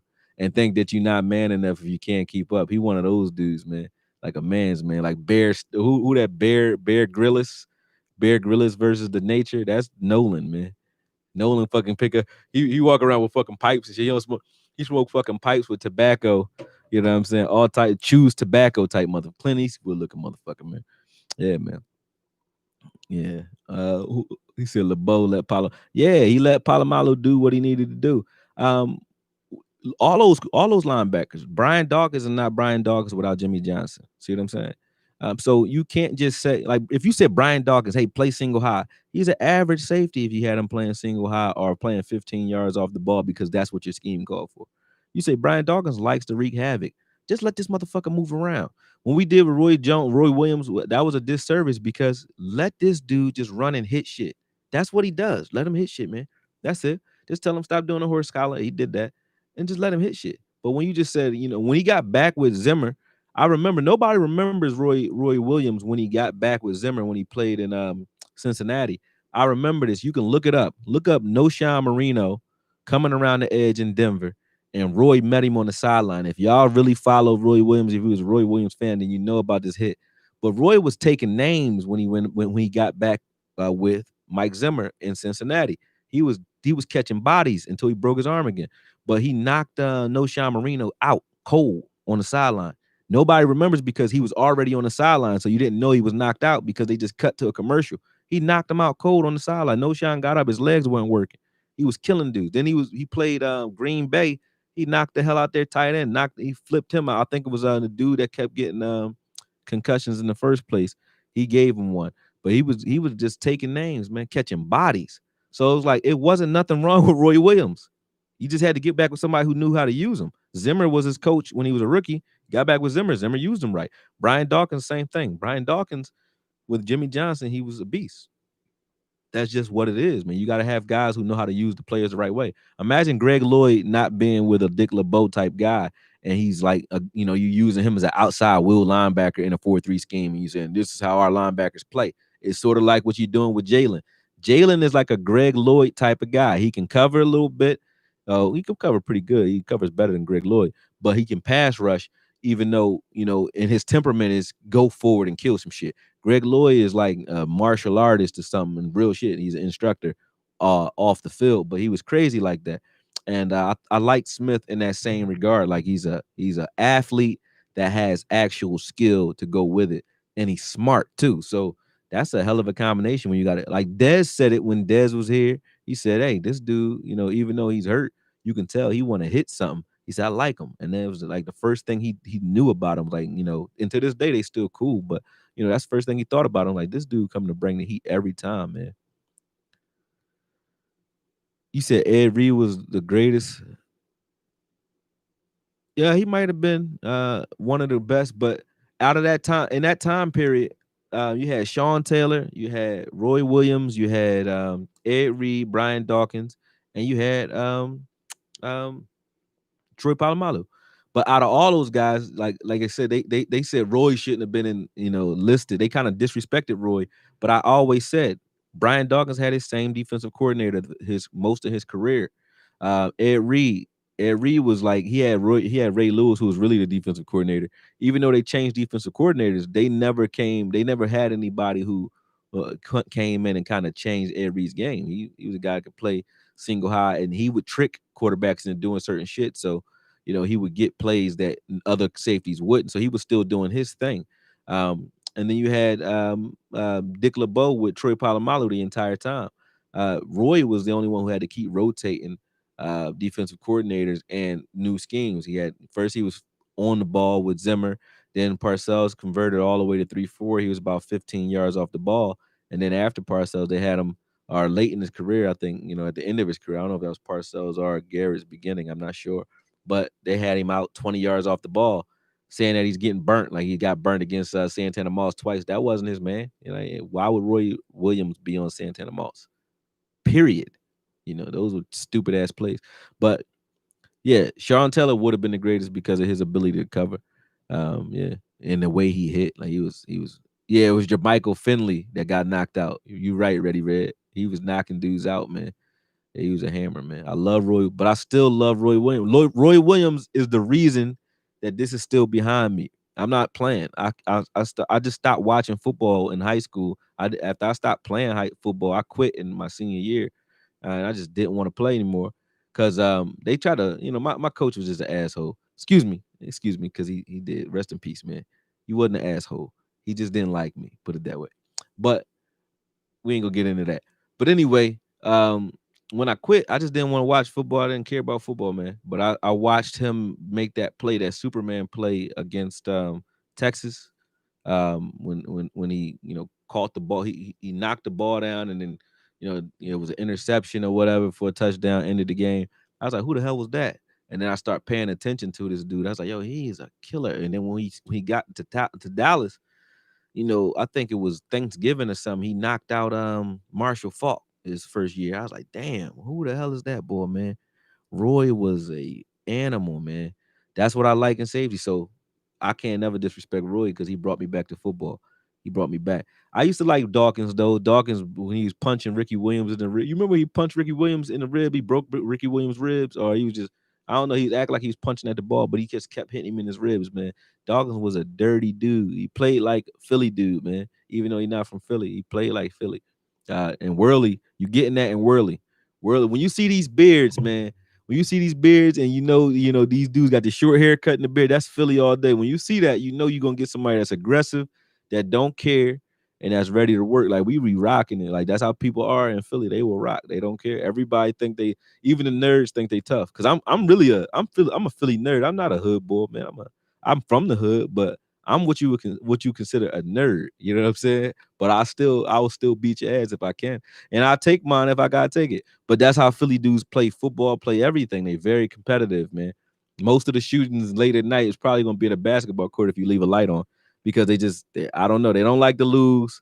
Very competitive and they grand guys. But Worley is a guy that's like that, man. He's coming, he playing physical, and he's mad competitive, man. So we getting a Brian Dawkins type of temperament with him. Maybe not the hitting ability, but that I don't care rough mentality though. He got that natural. Yeah. Yeah, so you say you like Taylor Dawkins and Troy. Yeah, that was yeah. I don't got that. I got no problem with that rotation. You said all Philly dudes dirty. Damn, that's crazy. Atwater was good. Lot I like Lot. Lot reminded me of Roy Williams because they just, they went all out to kill whatever they was hitting. You know who was a hitter that y'all don't really pay attention to, man? Um, you remember that dude Scott Case? Scott Case from the Super Bowl against the Steelers, man. He was knocking like he knocked Ernie Mills in the mouth. He's just knocking everything out, man. Scott Case was a killer, man. I like Scott Case. He was like Bill Bates. He's just a crazy white dude, but he would knock your head off, man. He wasn't even big. I'm like, he wasn't even that big, but he was killing shit, man. He was catching bodies. Yeah, I can't wait to see Alden play either, man. Yeah, Lot was a nutcase. He cut his finger off just so he can keep playing. Anybody that'll cut their finger off so they can finish a game, that's my cup of tea right there. That's the dude that said, I love football and I will murder. That's not the dude you leave, you don't play with that type of guys. Like, you get in a problem, you got a problem with Ronnie Lott, you should probably kill Ronnie Lott. You know what I'm saying? I'm just saying, like, he's like, you ever see that guy, like, you piss off the wrong guy. You're like, yeah, I just had an argument with such and such. Like, you had an argument with that guy. You probably want to leave him there because I think he's gonna hurt you. Like, that's Ronnie Lott, man. Big facts. He'll kill you. Zach Thomas. Zach Thomas wasn't a hitter. He was like, he just was a get there guy. He'd get there. He was a hustle man, man. He ain't had no neck, and he would just get there. He was a hammer. But he was like London Fletcher. He wasn't a real hitter either. Neither was Dexter Coakley. They weren't real big linebackers. They were just those zip guys. They would get there. They were small, like Sean Lee. Sean Lee kind of plays like those guys, like just can ski down there. He not a dude that's taking on guys. He ain't taking on guards. He just ski right past them. They kind of played that same way Joe Thomas played. They just ski right by guys. It's sort of like two gapping with their feet. They don't use their hands to engage. They stand right in front of the blocker and they'll just hold them up by just standing dead center at zero. And then, they'll wait for that running back to cut off of it. So they're reading off of the same read right before they engage on the block. Sean Lee does that real well. I call it skiing. Sean Lee does that. Luke Kuechly used to do that before he retired. Shout out to Luke. And Joe Thomas does that real well. But so do those Zach Thomases, Dexter Coakley's, Dat Wins, uh, London Fletchers, those small linebackers. That's how they ball, man. They just can hide. LeVar Arrington was a big guy that was able to do that because he played running back in high school. But yeah, I like that. Yeah. Oh, you talking about Cam Chancellor? Yeah. Yeah, Night Train Lane. I remember Steve Atwater hit because you know who he hit? Christian Okoye. Yeah, I remember that. He knocked the Nigerian Nightmare. He knocked Christian Okoye clean out, and Christian Okoye was like 260 pounds of all man. That was crazy. That was crazy. Yeah, Andre Waters. The Eagles was dirty hitters, period, man. I like dirty, but I guess I like dirty players, man. I like those. I always like the mean dudes. Like I like in basketball, I like was it Kenyon Martin? I like Ron Artest. I like those dudes. Who was it? Campbell. They used to play for us. An old head. He was just mean. I like mean ass players.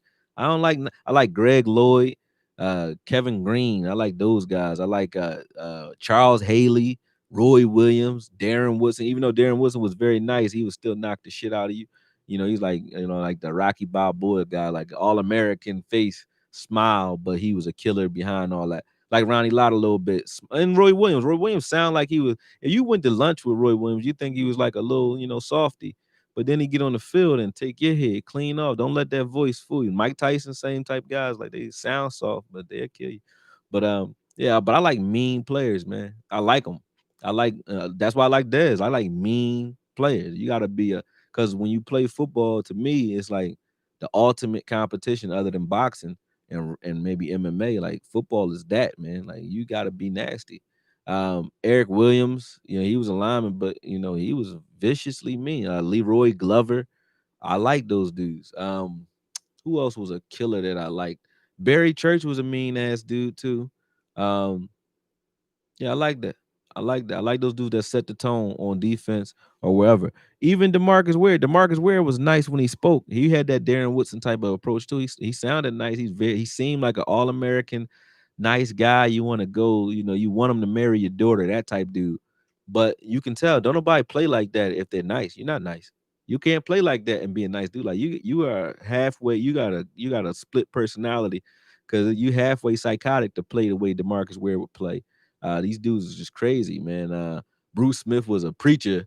Reggie White, like Reggie White too, say preacher, but you halfway crazy the way you slapping grown men upside the head. You not no preacher, bro. I mean, you a preacher by trade. You can go be a preacher, but your temperament, you got some demons in there, man. For real, the way they played. So yeah, I like that. I like those types of guys. I know I'm just going off on mean players. They're like, he's spreading all this The new agers is like, he's spreading all this negativity. I don't care. Um, yeah. James Washington, yeah. Yeah, those dudes was good, man. We're gonna see if Donovan get to play, man. But yeah, it's enough going down memory lane when it comes to safeties. I'm about to go get me something to eat because the draft is over. Demarcus Lawrence, yeah, Demarcus Lawrence mean enough, but I think he kind of manufactured mean, man. See, I don't have a relationship with him, so he ain't on my show or nothing, so I can say what I gotta say. But he plays mean, but when he talks, like I've like it's like, come on, man, just stay quiet, do your thing, man. When he start talking, I stop believing that he's really mean. I think he wants to look mean. Like dudes put three cuts in the eyebrows trying to wild out. Like he not a scary dude. He just seems like he a scary football player, but I think he seems mean. I don't think he is mean. The mean dudes is like, I don't know, just certain dudes. Like he play mean, so you can leave him there as a mean guy. But I don't think his temperament off the field is like I'm really not a nice guy. It's a lot of guys that's like that. I don't think he's one of them. Everson Griffin, now that's one that's a mean motherfucker because he really he really bipolar. No hate at all, Everson. I don't want no trouble, bro. That's a mean motherfucker though. Dontari Poe might be a little mean motherfucker too. But yeah, certain dudes is mean. Like, even and if you want to think about like a dude that's like that's probably a dude that'll like really tear your ass up. You got two of them on your team. Like they nice guys, but they mean underneath. Well, we had one. David Irvin was a mean motherfucker, I think. And I think Alden Smith in his soul, you don't play like that unless you are mean. He throw linemen around like they little boys, man, and he make them look crazy. He used to, matter of fact, the reason I know Mike McCarthy is happy to have him because half the time it was Green Bay's lineman. He was slapping around like little boys, man. So yeah, he mean, man. Those dudes, we got a lot of guys that's like that, man. Yeah, he put paws on you. Oh, Jalen, you talking about which one? Which sack did he put on Eli? I don't remember. I'm talking about Griffith John. I got to do a breakdown on Griffith. I need to see all these because I haven't broken him down. I haven't. I watched Vodge's breakdown of him, but I haven't broken him down. So I'm gonna break him down just so I can see that nastiness. We got a bunch of guys that's nasty like that though. So it's gonna be a lot of competition. They all trying to outdo each other, and then you got competition at every position, a log jam at every position where it's rotations at outside linebacker and line and left end and right end. There's going to be rotations there, good looks and different sub packages coming in there, and then you have the same thing in the defensive backfield where it's going. You already don't know what we're doing because we got a new scheme, but on top of that, you don't know where anybody's going to be because everybody's cross training everything. So, and I mean everybody down to the only thing that probably won't rotate is Woods and Poe. They'll probably play one tech regardless, but other than that, everybody's gonna be moving around. So that makes this defense a lot more exciting, man. Even at linebacker, Jalen can play inside. We already know he can play inside some plays. You never know; he'll move around. Or maybe we had to spell LVE at times, and we might have other guys out there on the outside. So Jalen to get some different looks. Joe Thomas should be able to get in there in the 3-4. Gifford might get in there and get some play. So yeah, I mean, I'm liking all that all day. Yeah. You said Yeah, Jack Lambert. Yeah, you would think he's American. You just wouldn't think he's like a nice person. Like Jack Lambert was he seemed like an evil psychopath too, man.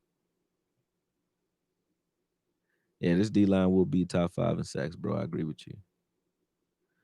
Yeah, I can go all night about that, like for sure, for sure. Somebody said Steve Atwater, but we was talking about safeties, not of all time. We were talking about the safeties of Roy Williams' era. That's why I didn't name, Tatum, Steve Atwater, and those guys. I didn't name them because, they weren't of that era. But I don't know. I feel like the same thing. I feel like we used to have like one player, like it was just Dez that had that temperament. Brady James, those guys were like mean and like generals at times. But now we got a bunch of them. We got a bunch of feisty players on both sides of the ball. I think Dak is becoming a more vocal and physical example leader on offense. Um, I think CeeDee Lamb's competitiveness, and then Gallup's like Gallup just got that. He got the it factor when it comes to us being down and like wanting to get it back. He that guy when he got something to prove. He play like he got a chip on his shoulder. Amari Cooper, like I said, that's that Ferrari. You bring it out, he gonna do what a Ferrari do, but he might, he might tweak something real quick. His computer manual might go out, his manifest or his, I don't know. My dad had a Corvette and he said something happened to one of his computers and his left wheel was spinning out of control and he spent out into a mailbox, right? In his Corvette. And I was like, that don't happen in regular cars. I don't know what that means. That's what happens with Mark Cooper. Like you don't know where he got hurt, how he got hurt, but he'll be hurt. But he is a Ferrari when he playing. So I think those dynamics on offense, though, I think that's gonna bring um everybody level up because we got a lot of competitive guys, a lot of dudes that have that tenacity that we want. So I think Zach Martin's always been an offensive leader. Tyron Smith is just an example type guy. He a quiet, pale horse killer, who likes it. I think he likes hurting people. So yeah, that's just to me that's crazy. And then defensively, you got the same thing. Everson Griffith, you don't know who you're gonna get in that. I think you got to be halfway psycho killer to be a good defensive end. I think so. Like look at D Law, look at all the greatest defensive ends. I don't care what you said about them off field. I don't care if they, like I said, Reggie White was a preacher. Reggie White was a preacher because he was born in this era. If Reggie White was born in like the what do you call it? Renaissance period, he'd be he's not a gladiator, he'd be a knight or some shit like that, or a troll, guarding a bridge or some shit like that. He's just a monster, pretty much. If he back in biblical time, he's like Goliath, all that. Like it doesn't matter what you say his job is or how his temperament was off the field. He could have been a preacher, but they're like axe murderers, man. Good defensive ends are always like that. They're always like that because I don't think you're gonna get there unless you want to hurt something when you get there. So I like seeing that, man. I like seeing that. Yeah, we was talking about badass safeties, man, for sure. Yeah, yeah. Uh, but like I said, we don't have one clear cut safety now, though, which is I don't think it's a bad thing. I think that's good because we don't have a clear cut nickel guy either. You can put Woods at nickel, you can put Worley at nickel, you can put Cheeto at nickel, Jordan at nickel. Um, you could put any of these guys anywhere except for maybe Trayvon. I like him outside and at nickel, but I don't like him at safety. But Reggie Robinson can play safety. He can play outside. He can play nickel. He can play man primarily wherever he's at. All these guys really can play everywhere. So you don't know what you're gonna get, and I like that. And you can move guys around. We're gonna get a lot more pressure because even when you bring those safeties and defensive backs off the edge, they're coming from angles I think that are gonna be advantageous to us. So yeah, I think what's the in Philly they not even really talking football. Like everywhere I go, which ain't many places. I think because of all the everybody covering up, nobody's talking about football right now. Like I don't really have to go down the street cursing people out this year. I'm usually like the yes, yes, fuck you too. Like coming to America, I go outside with my cowboy shit on and just like curse out everything. But right now, nah, man, it's like people kind of quiet. It's not the same. Not the same. This is the Twilight Zone year for sure, but it's not the same out here. I don't know about anywhere else. I can't speak for anything but Philly, but Philly been weird all year. A lot of businesses are closing as far as your franchises, but then there's a lot more businesses opening up in certain communities too. So it's just like I don't know, it's like a transition period for everybody. But football wise, people haven't really been running up and down the street screaming Eagles this because I don't think people in Philly thought there was going to be a football season. Yeah, I believe in Mike McCarthy, man. I can agree with that. Like I said, I did a piece on him. I think to this date, we were just talking about. I think that's my favorite piece that I've ever done was Mike McCarthy's AKOYE. I love that video, man. It just I don't know, it's fun to me. Did a lot of research for it, so I liked it. And then we also got to see. I really got to see really what we were getting in Mike McCarthy because I didn't know about him before I did the breakdown. So that research was actually fun for me because I was getting to learn about a guy who I already wanted on the team anyway. You said you from Philly too. Eagles fans still a delusional. I don't hear from them, man. Like my cousins and my homies that always used to call me talking trash about football, haven't really heard from. Lord Brunson still be talking and doing his thing, but yeah. Why do you say Tom Sula is the wild card though? What about him? Defensive what was he, defensive line coach?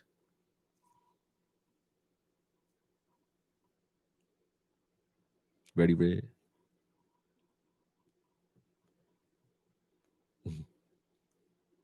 Oh yeah, his energy. Nolan too though. The whole coaching staff. Joe Philbin is definitely a serial killer.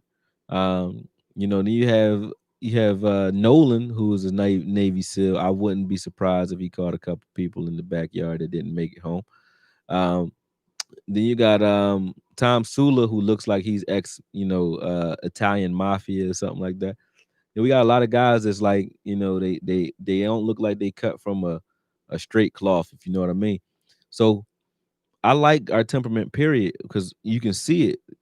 First off, you got guys that are smarter. McCarthy is a man's man, man. You got guys that are smarter. You understand offense and how offense wants to attack. You can understand defense a lot better, too.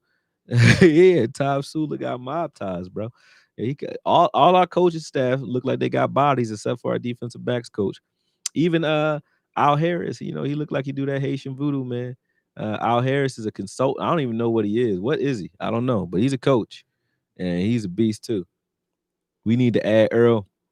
If we add Earl, I'm not opposed to it. Everybody who keeps saying Earl, Earl, Earl, I don't think we become like a Super Bowl team with or without Earl. I think it's like, when I say that, I mean he's not a difference maker in that decision. I think we are a good team regardless. Does Earl make you better? I mean, where wouldn't he make someone better? So of course, get him if you can get him. But he's not like, oh, I need it. Well, I don't think like that. Like if we don't get Earl, we in trouble. Nah, it's not that. So I don't mind having him though. Let's get him. I'm with you. I'm with you. We'll get him. You said Brunson delusional. Brunson, man, I like Brunson, man. He consistent. I can say that he gonna keep coming at you.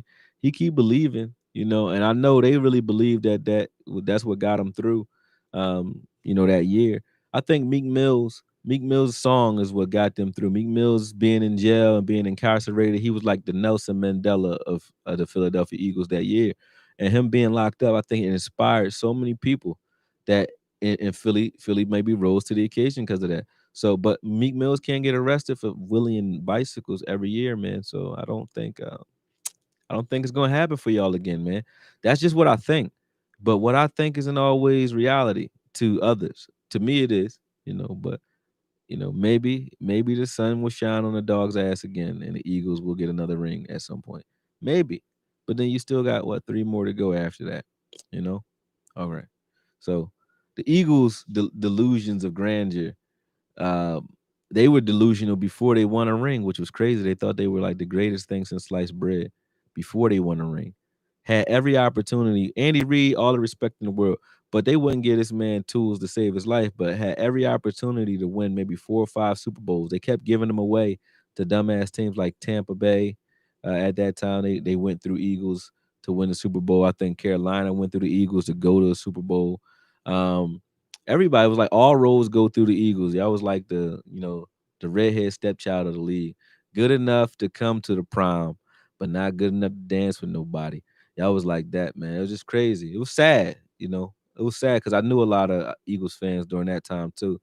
And it was depressing watching y'all know y'all. It's depressing watching dudes who know like be when the season start that your team ain't gonna do shit. That's depressing. And I know what it feels like because I'm a Cowboy fan. So sometimes that happens, where we had a little stretch, the Quincy Carter era and shit like that. We had some stretches where I said we probably won't do nothing this year. You know what I mean? But the Eagles had a lot of those. And but the bad part is they really would get their hopes up with like dudes like James Trash and Freddie Mitchell. These dudes were y'all receivers, man. It was just like that was trash. That was trifling, man. He said he shook up Brunson. Uh, oh, he was shook versus Vach.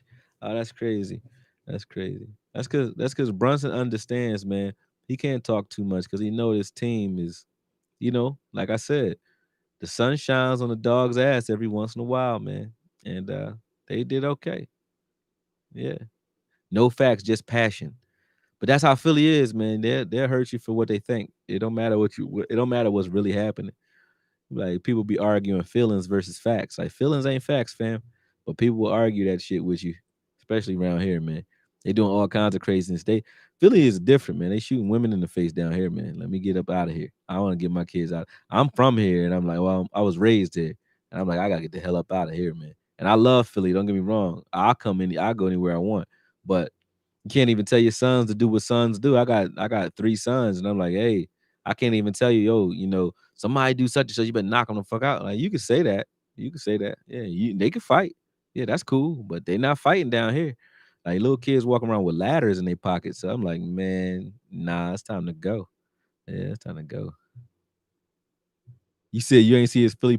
Yeah, that's because Brunson really got a lot of. He a respectful dude. He got a lot of respect for us. So I think when he get on a video with us, he don't want to go all Brunson. It's easier for him to go hard when we not there, so to speak. Pause. Pause. But um, and he don't want that work, man. Brunson was calling for it, but I was like, I don't want to destroy him.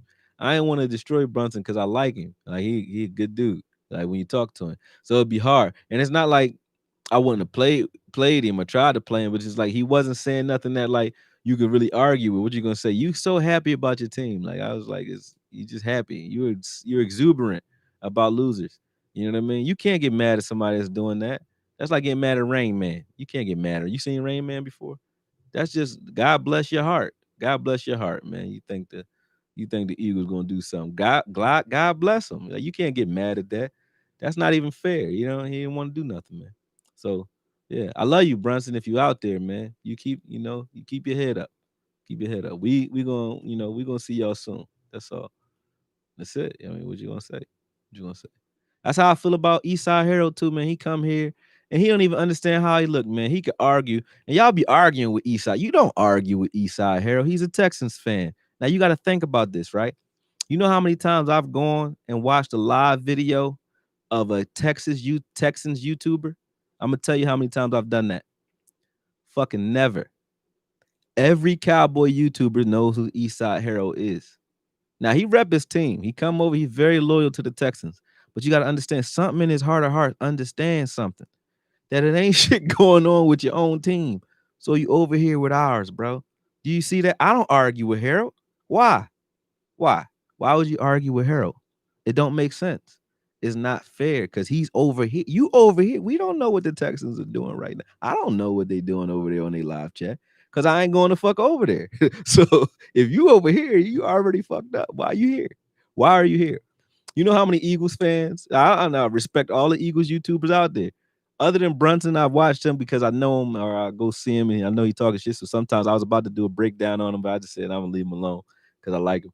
But he about it that I watch. I've heard names like I've heard of Philly 500. Couldn't point them out in the lineup, and some other people. But I heard of them, but I don't go watch these dudes. And I know disrespect to them. It's just letting you know, like we got enough. I watch other Cowboy YouTubers because we got a lot going on over here, man. And we're springing up, we sprouting up. And I'll talk shit. See, everybody else is scared to talk this shit because I don't know why we just politically correct. But think about it. We are sprouting up a lot of you other YouTubers out here. So power to the people, power to all the other YouTubers that's sprouting up. But all y'all that come over to this team to watch Cowboys YouTubers, right? And be talking mad shit in the chat boxes. That's ridiculously crazy, bro.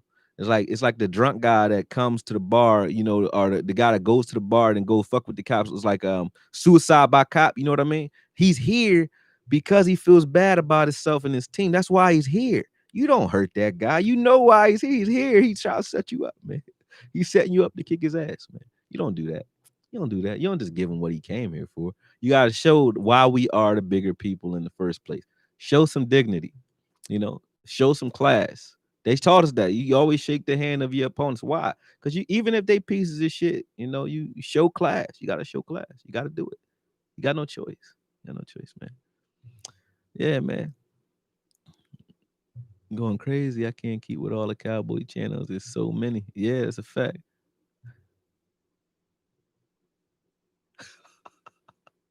He said that Michael Anthony wears the fitness line. I never hear that. I never heard that. Yeah, I never heard it.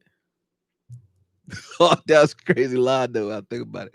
Sorry, man. I can't laugh at that. Why the fuck you tell me that, Ready Red? Don't tell me that. We don't laugh at the Eagles shit here. What are you doing? What are you doing, man? Stop it. You encouraging them. Don't do that. He said Brunson cool. He need to chill. Yeah, I'm just talking shit to him because I ain't been around in a while. I gotta get him, man. That's all. Yeah, I'm gonna talk shit for our Cowboys. Uh, he said I seen Eastside Harold like mad for no reason. Yeah, he be mad, man. Yeah, he be mad as hell. 14-2. You said that's our stats this year. I like that number. That's a nice number. Yeah, that's a nice number. I um I think that yeah, I think we are definitely a 12-4, 13-3 type team. I think we there. Um I think that because think about it, we got to see Washington twice. I'm not scared of shit coming out of there. We see Philly twice. I think that we were already formidable with Jason Garrett. We were very formidable when we played Philly. We was like, we was always back and forth. It was very competitive, and I think we got better. I think people wouldn't argue that. So if we got better, I don't think Philly is they ever were, like a powerhouse in this division. Anytime recently, anyway. They're good enough, but Wentz, like you said, Wentz is made of glass, and their best quarterback is playing in what Jacksonville now, some shit like that. Nick Foles, is he still in the league? I don't know. And then you got the Giants who are transitioning. So we got those. I mean, if we don't win, if we don't sweep the division, that means we playing around or something. Or maybe we sat some guys down at the end of the season, depending on where we meet those guys. But I'm not scared of those teams. That's an easy 5-6 wins in my opinion. If we get 4 out of 6, still cool, you know. But I think that's an easy 5 to 6 wins out of those 6 games. And then then you got other teams. Then you also got the fact that you don't know what we're doing. Teams aren't going to know what we're doing. So by the time teams catch up to us, we could be 7, 8 games in with a comfortable lead in the division because of this offense and because of Mike McCarthy's effect on this offense when he hiding everybody offensively and defensively. So yeah, we could definitely kill 12-4, 13-3 is easy, I think, this year. Now, that's not hubris talking. That's all logical things that I just said, right? That doesn't I'm not leading with my feelings. I don't care about what I want because if we were an 8-8 team, I would say that. I'm just saying with the way we're moving, I think we got better with our coaching staff. We definitely got better defensively. I think we got better offensively. So, you know, if we were going, if we were always a 9-7, 11-5 in that range type team anyway, why not 12-4, 13-3 now? Like that's simple math. It's not that hard. Yeah.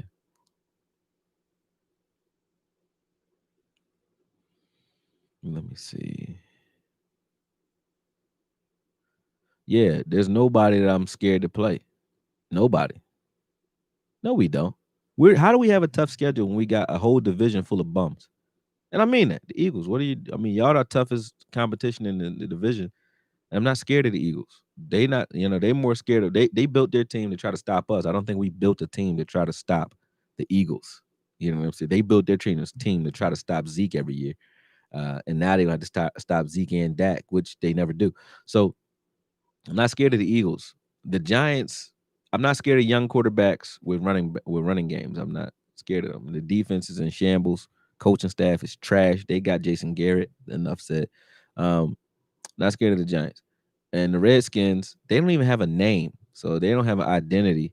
I don't even know who their coach is. Their quarterback, no. He's gonna get better soon, but not this year. So yeah, I don't. No, I'm sorry. Can't co-sign that. Yeah. So yeah, I think we good. I think good. Yeah. We play the Ravens, we play the Steelers, we play the Browns, and we play who else? The Cincinnati Bengals. I'm not scared of those guys. Even the Ravens. I like the Ravens, but I think we built to play a run happy team this year. You might not want to run against this team all crazy. You might not want Lamar Jackson running around with D Law, Jalen Smith, Alden Smith, and Everson Griffith trying to kill him. Like, I don't think you want to keep running at that. You can. I don't think that's going to be good for your career though, Lamar. Yeah, contain them. We got guys who can kill Lamar Jackson on this team. Like, we have a team built for a run happy team. We really do. And they dirty. They will hit you. Jalen talk like he's super educated, but he another nasty dude. Jalen will hurt you, man. I think even LVE is a nice guy, but they call this dude, he hunts wolves, man. This dude hunt wolves. He hunt things that are master hunters. He hunt wolves, man. Like, and he not playing. He hunts wolf, and that's like what he does. Like, you go play volleyball when it's hot outside. When it's hot outside to him, he gets to come outside because winter is real where he from. This motherfucker hunts wolves, man. It's still snow outside when it's summertime for him. You understand? Like, that's just, he seemed nice, but he's like like Triple G. Those dudes are super nice, but they be like they eat raw, he eats raw deer hearts or some shit. Like, that's how I would really believe LVE does that. Like, he's a simple dude. He probably still got a wood log cabin. He got his money. He probably bought like a used car after he got his signing bonus. He's one of those guys that still, like, what's his name? Who, that running back that we had who was still riding his college car? What's his name, man, from Washington?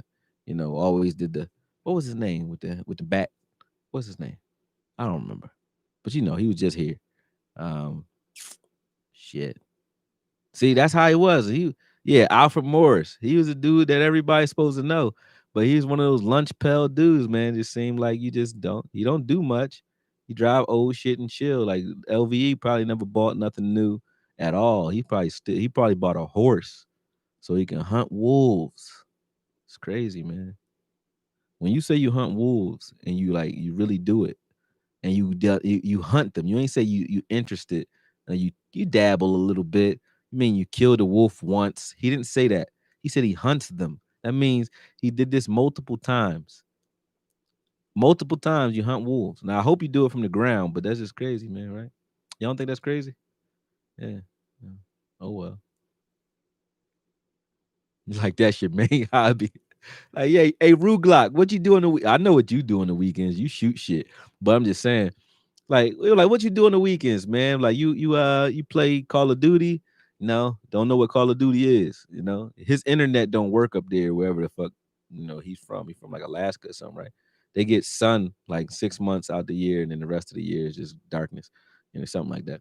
But I'm only playing. I don't know if that's what part of Alaska he's from, but I know, at the end of the day, he ain't normal, man. The dude don't smile normal. He look Russian, and you could see Russia, like, according to what's her name? That lady who was running for president back in the day. Get her name. Sarah Palin said you can see Russia from Alaska, right? Ain't he from Alaska? Yeah. So he might have some Russian blood, man. He looked like Dolph Lundgren from Rocky Four, man. Just blonde hair, blue eye, tall, killer looking motherfucker, man. And he hunts wolves. Yeah, yeah. Yeah, so we got a lot of guys like that, man. I don't need to keep going down the list. Like I said, I like Worley's temperament. Jordan Lewis is little with a Napoleon complex. Can't beat that. Cheeto, plays like Cheeto. Like, he plays like an opportunistic, athletic dude, man. All these dudes. Yeah, he do look like Dolph. Like, if he dies, he dies. He look like that boy, man. And run around like Brian Urlacher. So yeah, LVE, shout out to him, man. We got a lot of evil, ill-intentioned, bad guys on this team. We need a new name because the Hot Boys sounds kind of gay. Sorry, nothing against gay people. Or I don't know if that is against gay. It might not be against. Hot Boys is not against gay people, right? I don't know that. I don't know what's politically correct anymore, but I didn't mean any harm with that statement. That's all I'm gonna say. I just don't like Hot Boys. It don't sound right, and it's old. Even if it did sound right, when it was relevant, it was not that great. Not that great a saying. You know what I'm saying? I don't know why they went with that. I don't know what it means. I don't know. I don't know. What it means. Yeah, it's hard to not be excited about these boys though. Yeah. Yeah, I don't like it either. Don't hot boys. I'm not scared of that shit. That don't sound scary. You better get off these streets. Why? About to call a hot boys. What the fuck is that? What is that? I don't know what that is. Hot boys. We on fire. Sound like y'all burning. Excuse me. Sorry. But it do sound like that though. It's like that's not a good name, bro. It never was. And then before that, what was they? You know, it sounded like you almost like eating W's like Jamie's Winston with that hot boys. Like that's like not tough, bro. That's like, you trying too hard. But I don't know. We'll come up with a new name. We'll come up with a new name. You gotta change that. I don't know. I don't know. Something dark. You need a darker. I think they should just wear black cleats too. Don't stop wearing white. They should just wear black cleats, shouldn't they? They make them look black cleats and black gloves, even with the blue, because it make you look meaner. I think when you see dudes with the black tape and black gloves, just look like they come in to fucking whoop ass and take fucking names and shit, right? That's what you show up to do, man. You supposed to show up and just like, I'm ready to rip your face mask off. And if your mom is here, I'm trying to make sure she hurts when she leaves and get in the car. I want her feelings hurt. You know, I want her to not want to hug me at the end of the game, because she's seen what I did to her son. That's what I want to see. And even if we cool, that's the way we was when that's the way we are, man. We beat your ass in between, like in the ring. Somebody try to hurt you, but then at the end of the round, like, yo, you was just like trying to, take my head off. And at the end of the round, they laughing and joking. Like that's how you play, man. He said Mark took Miles Sanders. Yeah. Vach got it. Team Toxic. Man, I'll get Vach out of here, man. I'm gonna win, man. It's all about strategy, man. I'm a strategist. I'm trying to tell you, man. I'm gonna win. Look, my team, I got everybody on my team is either they not just like 10 pointers. They all can blow the lid off of a game, except for maybe Evans. But Evans gonna get those targets from Tom Brady. But Ertz get targets. Everybody I like heavy targets and carries. I don't like split backs usually. But if you're gonna have a split back, you want to do like a Nick Chubb or a Lindsey. I like Lindsey because he only need to touch the ball a couple times, or like Coleman only need to touch the ball a couple times and he gonna get you some touchdowns and crazy shit. So when you have those flex players, I like those guys. Solid defense. I don't remember where I picked them. I think I picked Chicago on defense. I don't really like that though. But defense can help you. But I'll see how these teams shake out week one, and maybe I'll drop one and pick up somebody else. I don't know. I ain't like my defense, and I don't know about the young boy Swift. He might get out of here because I don't think he's ever going to get in unless he come out the gates swinging. You know what I mean? Score predictions for Sunday. Who we playing? The Lions? Who we playing? I don't know. I don't know. Yeah. The RB from Arizona going to be something in fantasy. Yeah, let's see. Let's see.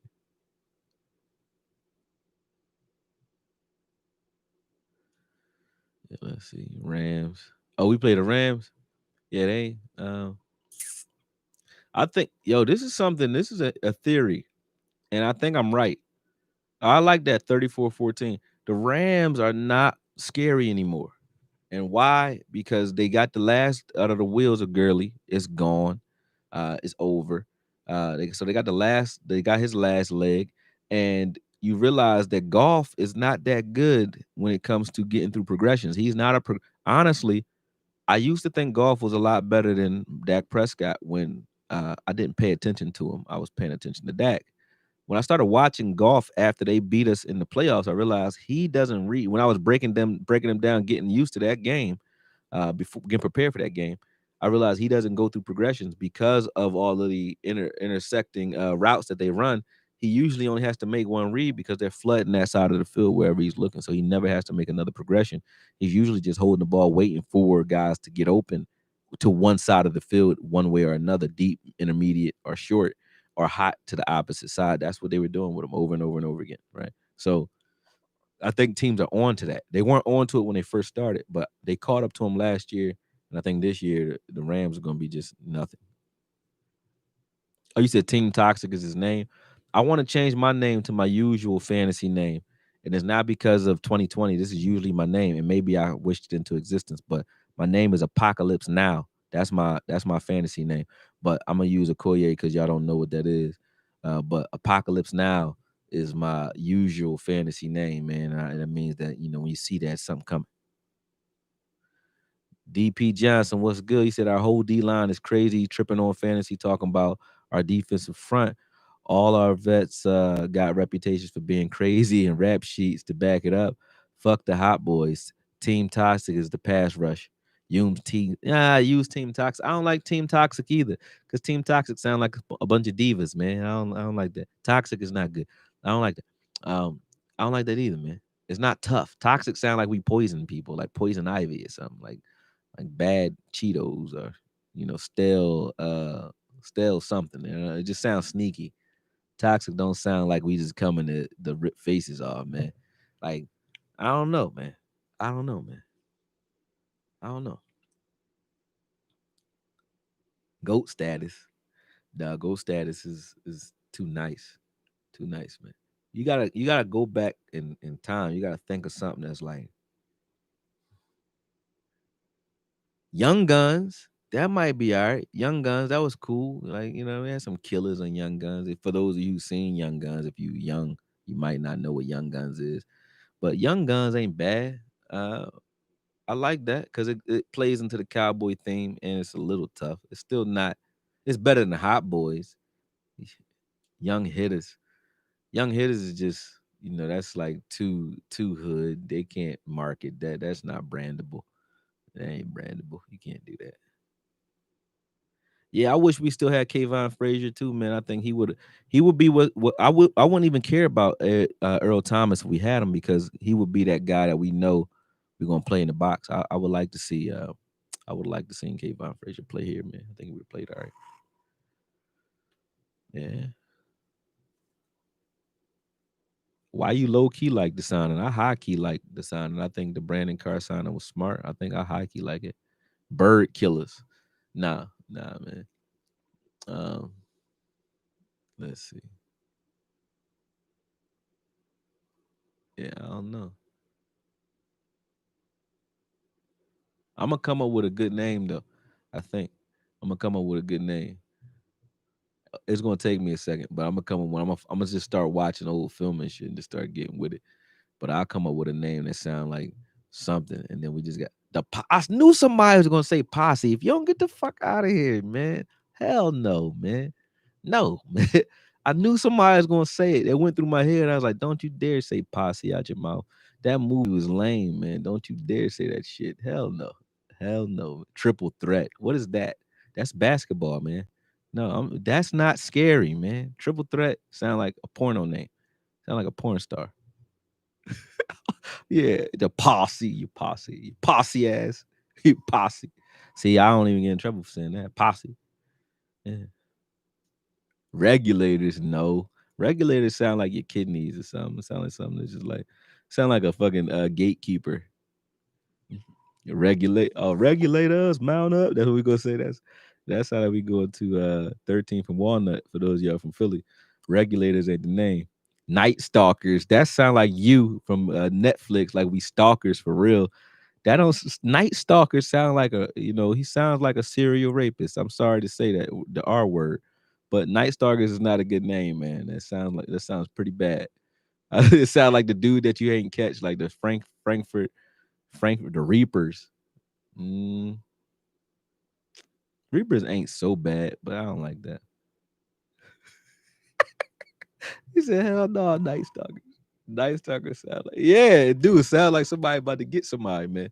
I don't like Night Stalkers, man. That ain't the one. Yeah, that ain't the one. You gotta keep going. Like you could try again.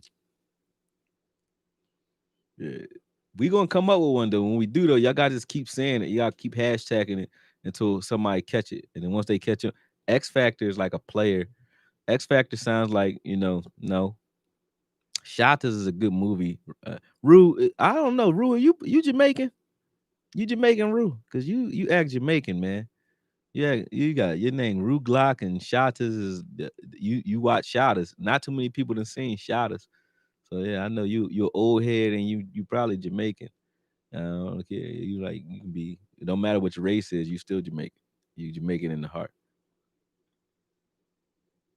Yeah. What else we got? West Wolves. No. Oh, they're the best type. They're renegades. No. These words are not it, man. No, man. No, no. It gotta be catchy, but Killmonger. That's one dude though. You know, that's not it. You can't use that. Yeah, that's one dude.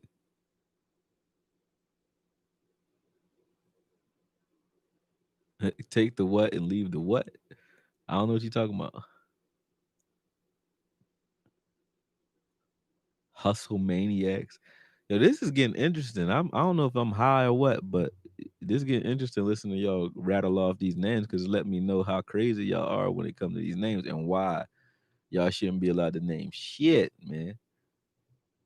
Head busters, head busters, young killers. Y'all crazy, man. These names out of pocket. He said Night Stalker. Like the Night Stalkers. Like, yo, I'd rather have Hot Boys, bro. Like, yo, Hot Boys burning, but the Night Stalker going to jail, bro. You sound like you going to jail. He gonna have his fucking the Night Stalker's fucking wanted poster is up somewhere. I swear, you could probably look it up. It's probably a dude that was really called the Night Stalker in every city around America, man. Like he's like the Chicago Night Stalker is struck again.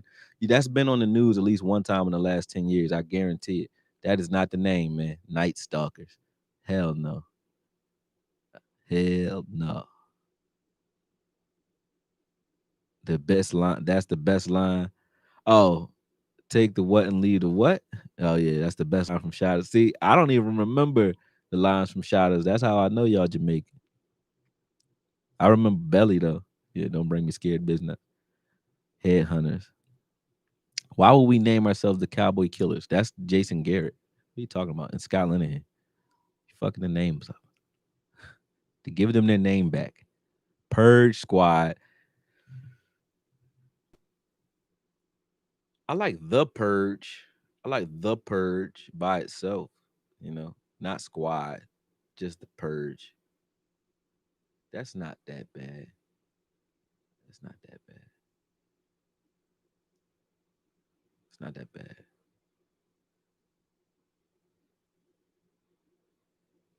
Yeah, Doomsday. Yeah, Doomsday ain't that bad.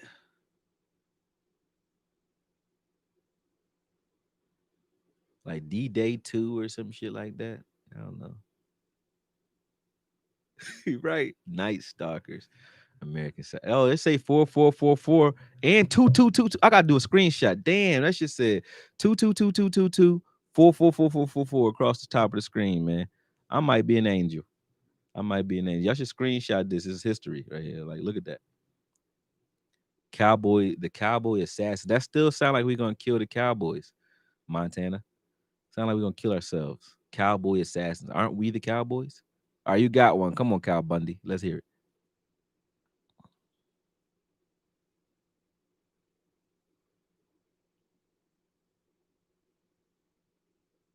Sinister Hitman. No, this sounds like X-Men, dog. Stop it. No. Are you 17, bro? Stop it. You say it really don't. Montana bad. He's like, it really don't though. He was like, yo, cowboy assassin. Don't kill me, Montana. I don't know if you outside with a 50 cal or what, bro. I don't want no trouble. I'm just saying I don't like the name, good brother. That's all. I don't want no trouble. Don't hurt me, man. It don't hurt me. It do sound like X-Men though. Sinister Hitman. Dun-dun, dun-dun. It sound like some shit after that. Nah, man, we can't do that one. Yeah, can't do that. Yeah, no, man. Man. I don't know. I don't know. I like some of them though, but that wasn't it. That one, it gotta be something smooth, but like it's like, damn, you know what I'm saying? Like it's simple. It gotta be simple, but hard. It's just like lead just you some shit you just like a drink. You just put that down on the table. It stand alone, but it ain't got a lot of. It ain't trying to do nothing. It's like whiskey. Whiskey ain't trying to be cute. It's just whiskey. Like you drink this because you want to fucking burn your chest. That's it. And just put that down. Drink that. It's like that. Like whiskey. You know what I mean? Just leave it there.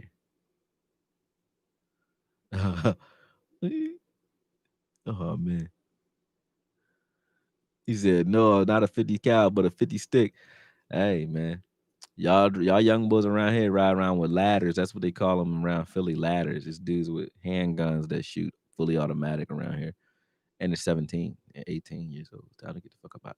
I don't know where they getting these. I don't even want to ask questions that I don't want the answer to because I don't want to know really. I don't need to know. But they're getting them, and it's kind of crazy. Shell shock. Oh man. I'm about to be done with y'all with these names, man. I'm gonna take a day and I'm gonna fucking take a mushroom or something, meditate on it, and we're gonna come back with a name, you know, something. I don't know. I don't know. I don't know what to call it. Yeah, I don't know what to call it. He said 32 year olds in the Midwest, that shit gets dropped off. In Philly, it get dropped off. Everybody had dynamite in Philly, man. I never seen so many black people with explosives in my life. No race, no nothing in that. Well, yes, it is, because I never seen black people with that many explosives in my life. We drove past Sneaker Villa. Sneaker Villa had a light through the. Anybody from Philly know what I'm talking about? They blew up Sneaker Villas all up and down Broad Street in Philadelphia.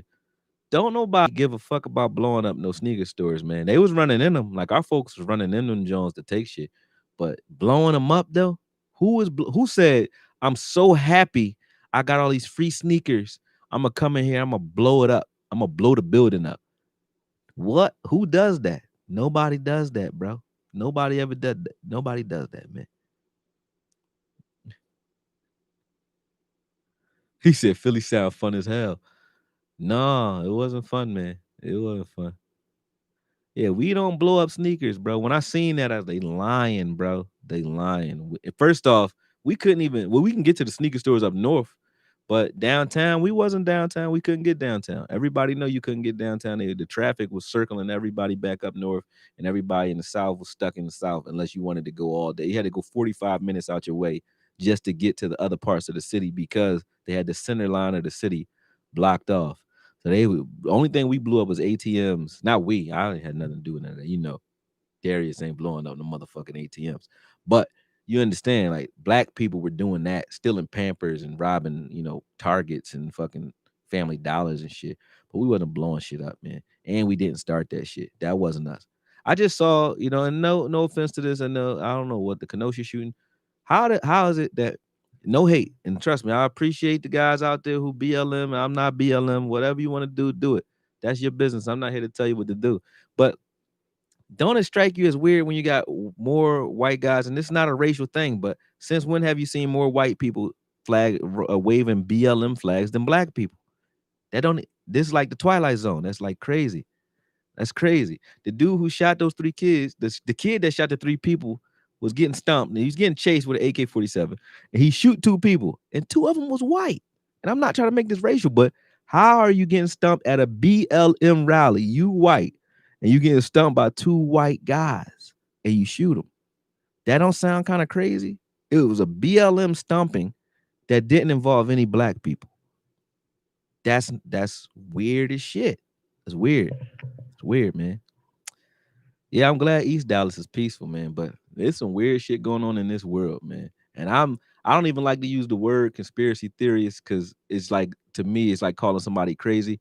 But when you really just start looking at a lot of this shit, man, I've been just sitting here watching just with my popcorn ready, man. The shit that they're doing out here is beyond bizarre. They done killed Black Panther, man. They killed this dude at 42 on Jackie Robinson Day, man. Come on, man. This shit getting creepy. It's like watching They Live. You ever seen They Live? Watch that shit if y'all haven't seen it. Shout out to Roddy Piper. Rest in peace. But watch that shit, man. This is They Live in real life, man. Y'all, man, y'all 43 people that's on here. Don't drop the 42 because I might drop two and shit. They done took Wakanda away from us. They done fucking they just killing everything, man. They killed Kobe in the beginning of the year. Come on, man. They just dropping. This been the weirdest year to the point where I'm not even getting sad no more, man. After my brother and my uncle, it was just like, man, all right. So when you look at everything else that's dropping, it's like 2020 been the craziest year, man. Like I don't feel nothing no more when it comes to this shit because it's happening too fast. It's like before you get over one thing, you're like, damn. Now you just like, damn, damn, they got him too. It's like that. It's not been shitty. That's the whole point, though. That's what's crazy. You would think I would say it's been shitty, but it's been a. I haven't been mad this year. I don't got a problem. I've been sitting down too long. My ass hurt, man. Yeah, I'm sitting down here too long. But I don't got a problem with the way 2020 turned out. I'm not mad at it because I feel like a lot of growth is coming this year. But it's been a weird one, man. It's been buku weird, yeah, for sure. Kobe was 42, bro. That is bizarre. That's bizarre, bro. Yo, they live Montana. I'm glad you know that one. Exterminators, yeah. That means we call all the other teams you fucking cockroach. If we came out just saying you fucking, if somebody had a saying like you cockroach or some shit like that, that might be cool. Kobe was your role model.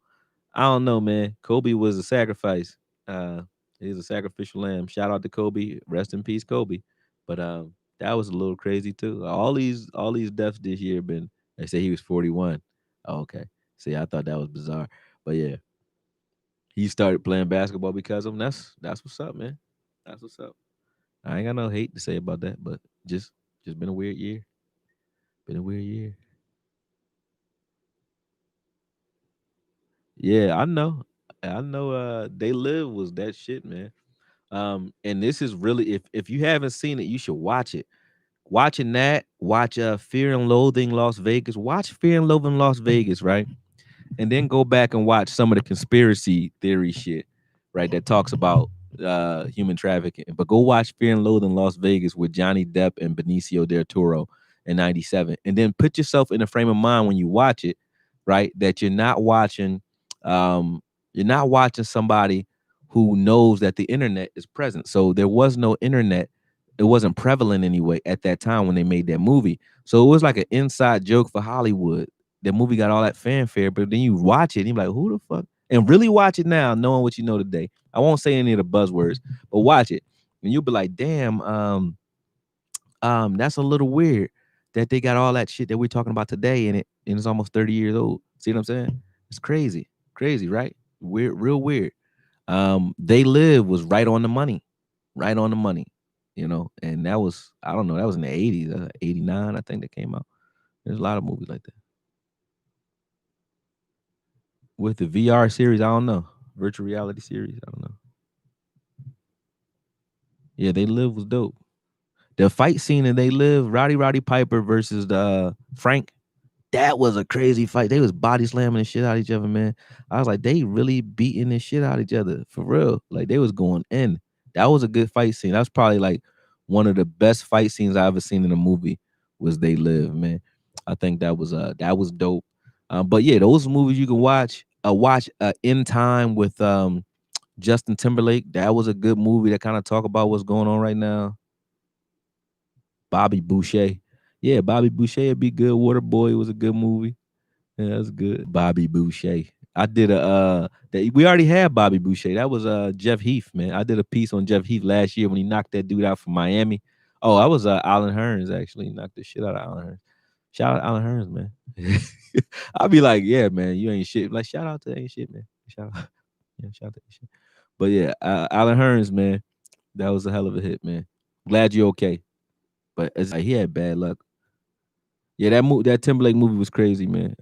In time, but that's really what we be dealing with today.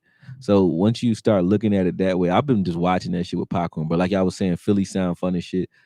It's not like it's time to get up out of here because they armed all of the citizens. I'm snitching right now. Look at me. I'm gonna tell them about everything that's been going on for the whole year. But they armed all of like everybody. My some of my white friends out in Delaware hit me up. Was like, yo, man, we buying ammo. I said, "Oh yeah, this is like in March." I said, "For what?" So went. I said, "I went to a gun shop in Philly, and I saw a line around the corner." I said, "Damn, it's a line around the corner at a gun shop." So I start calling family, like, "Yo, y'all need to get down here and buy some fucking guns." They're like, "Why?" I said, "I don't even know. I don't know, but there's lines around the corner, and I feel like I'm the last person to the party. I don't know why, but I'm in the line. I just got in line. I'm serious. I didn't even want a gun that day. I just got in line and said I'm buying something because there's something going on." And they had a record sale in PA. We sold so many guns in March. You can look this shit up. Go look it up. We sold so many guns, they stopped selling them. We had you couldn't find a gun anywhere. I got a bunch of family members so I was at the gun shop for like 2-3 weeks straight. I watched it when they had them to the point where there were no guns left. None. I mean, my ex-wife bought a 38 revolver, one of the zero serial number Jones from a gun shop that they said you could sell back to them because of it was an original or some shit like that. I'm like, word? They're like, yeah, save this one because it was an original. I said, all right, cool. But that was because that was the last. She had to overpay for that, and that was the last gun they had. So it was like, damn. And then right after that, those of you who live in Philadelphia will confirm this. They came on the news and said, "Yo, we not arresting people for non-violent offenses, but they consider burglary, breaking and entering non-violent." I'm like, "Yo, somebody can break in your house and the cops gonna come and give them a letter that says we gonna get you when COVID is over, when CV is over." I was like, "What the fuck?" First off, even if you're gonna do that, why would I live in Philly? If you're gonna do that though, why would you announce it to the criminals? Why would you say it? Like I just I got everybody got cousins that's criminals, right? So not none of my cousins, of course, but I've heard things about cousins who that night was thinking about whatever their bag was, whatever they was into, that's what they was thinking about doing. Why? Because they was told by the police that they wasn't getting arrested for shit.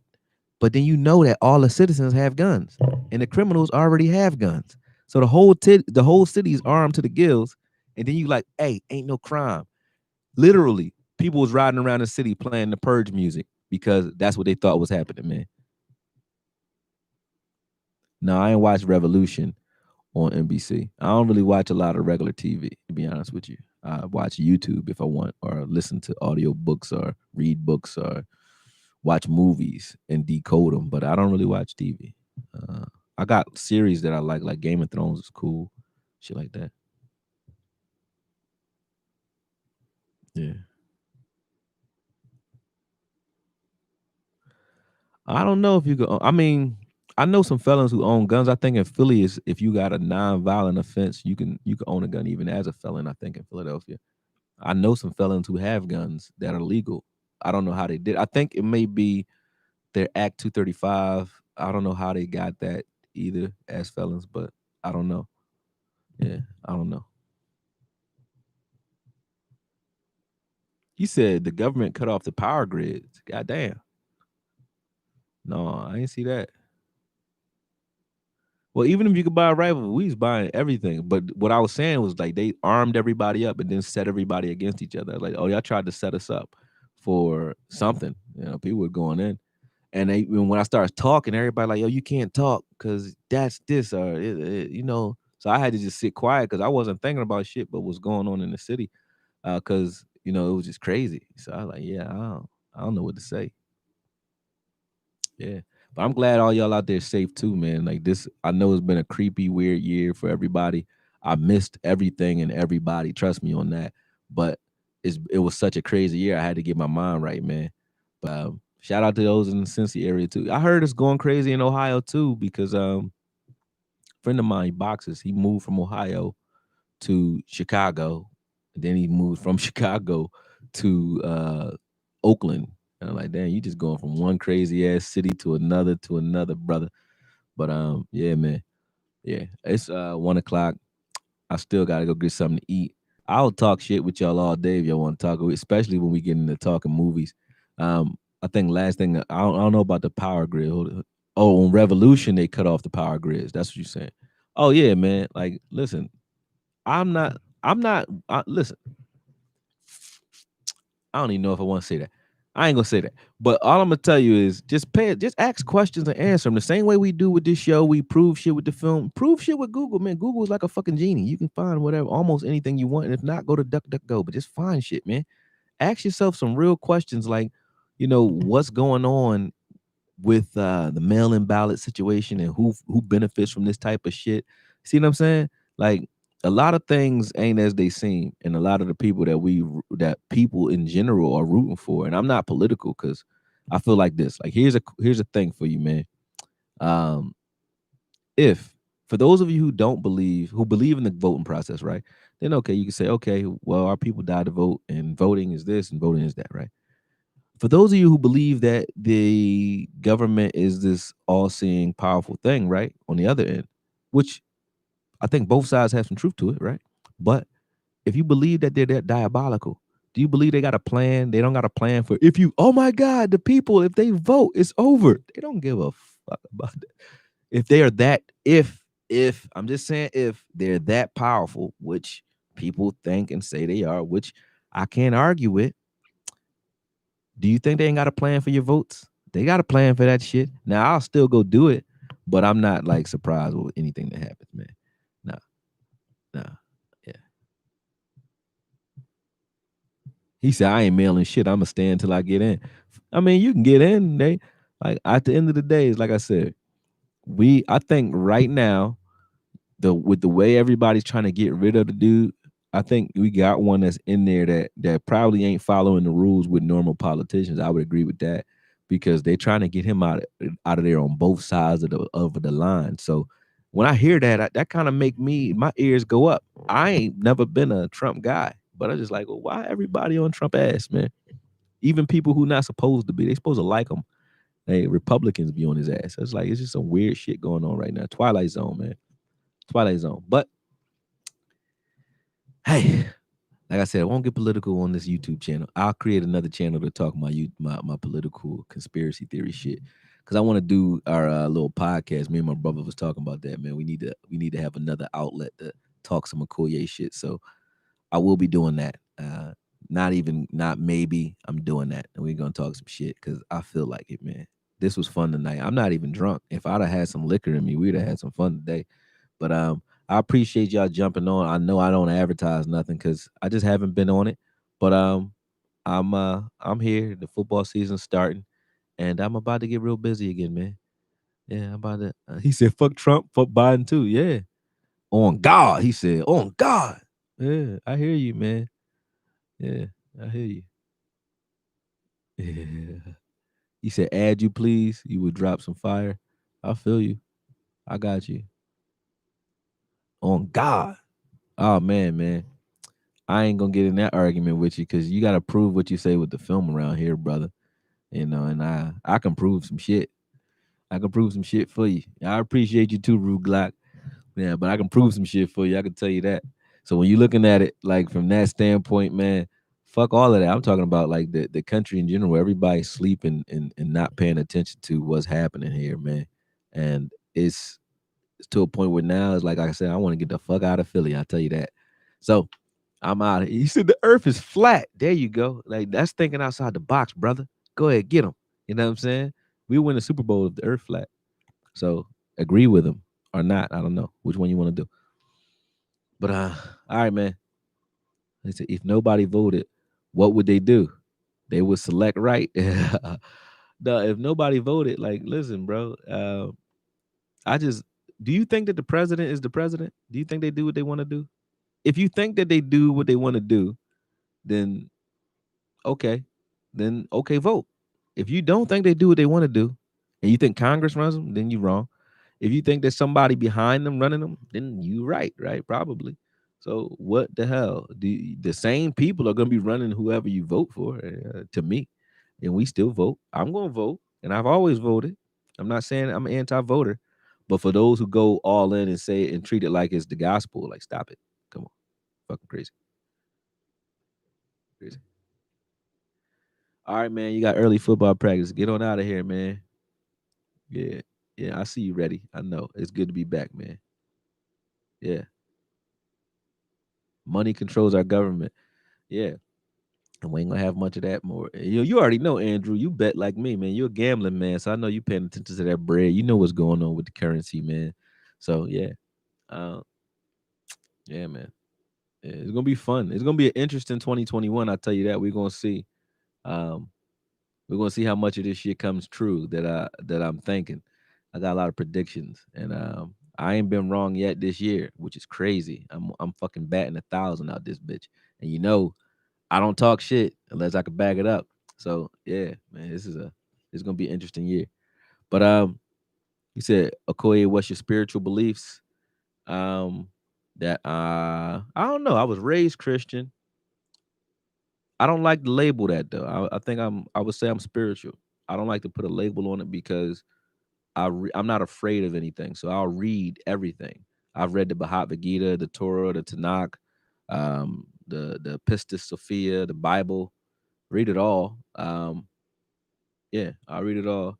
Try to learn, based off of like the combination of all those things. So I would just say I'm spiritual curious. I just study.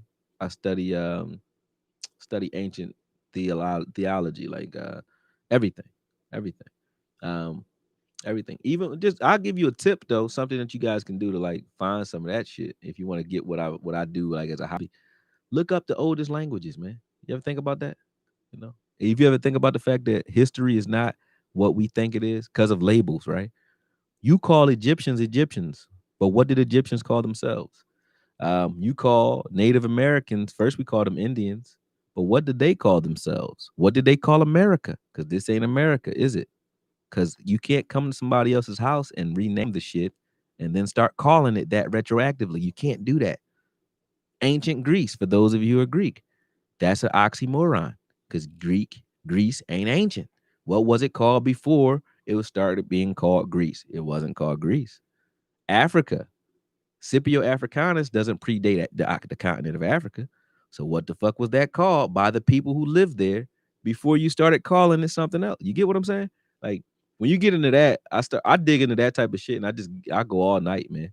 I go all night and I find a bunch of fun facts and fun crazy shit. And it's not like from a racial perspective or black versus white thing. It's like history. I listen to a lot of I read a lot of Graham Hancock. I listen to a lot of his stuff too, a lot of his interviews because there's stuff going on here in America that stuff here that was here predating um, what they would call Clovis in America, or predating what they would call like the 13 BC land bridge where people kind of migrated.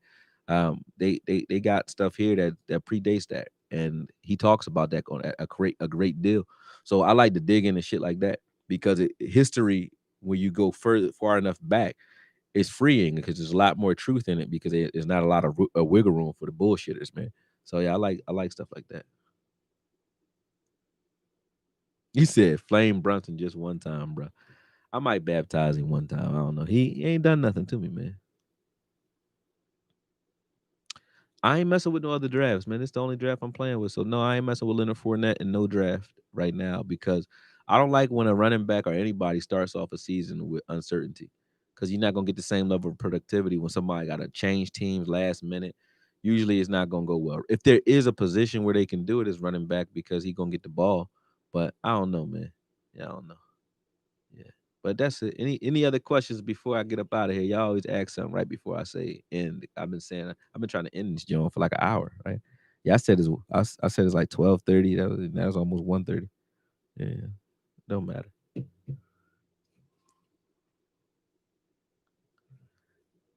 The United States of Africa that's coming. What's my thoughts on it? Uh, I don't know, man. How you have a good one too, bro. Yeah, have a good one too. Yeah, peace to you. Um, I don't know. I don't really care. I don't care what people call anything if they want to call it that themselves. Just don't call me anything. You know what I mean? Let me. Oh yeah, that's something to talk about. Tyson versus Roy Jones.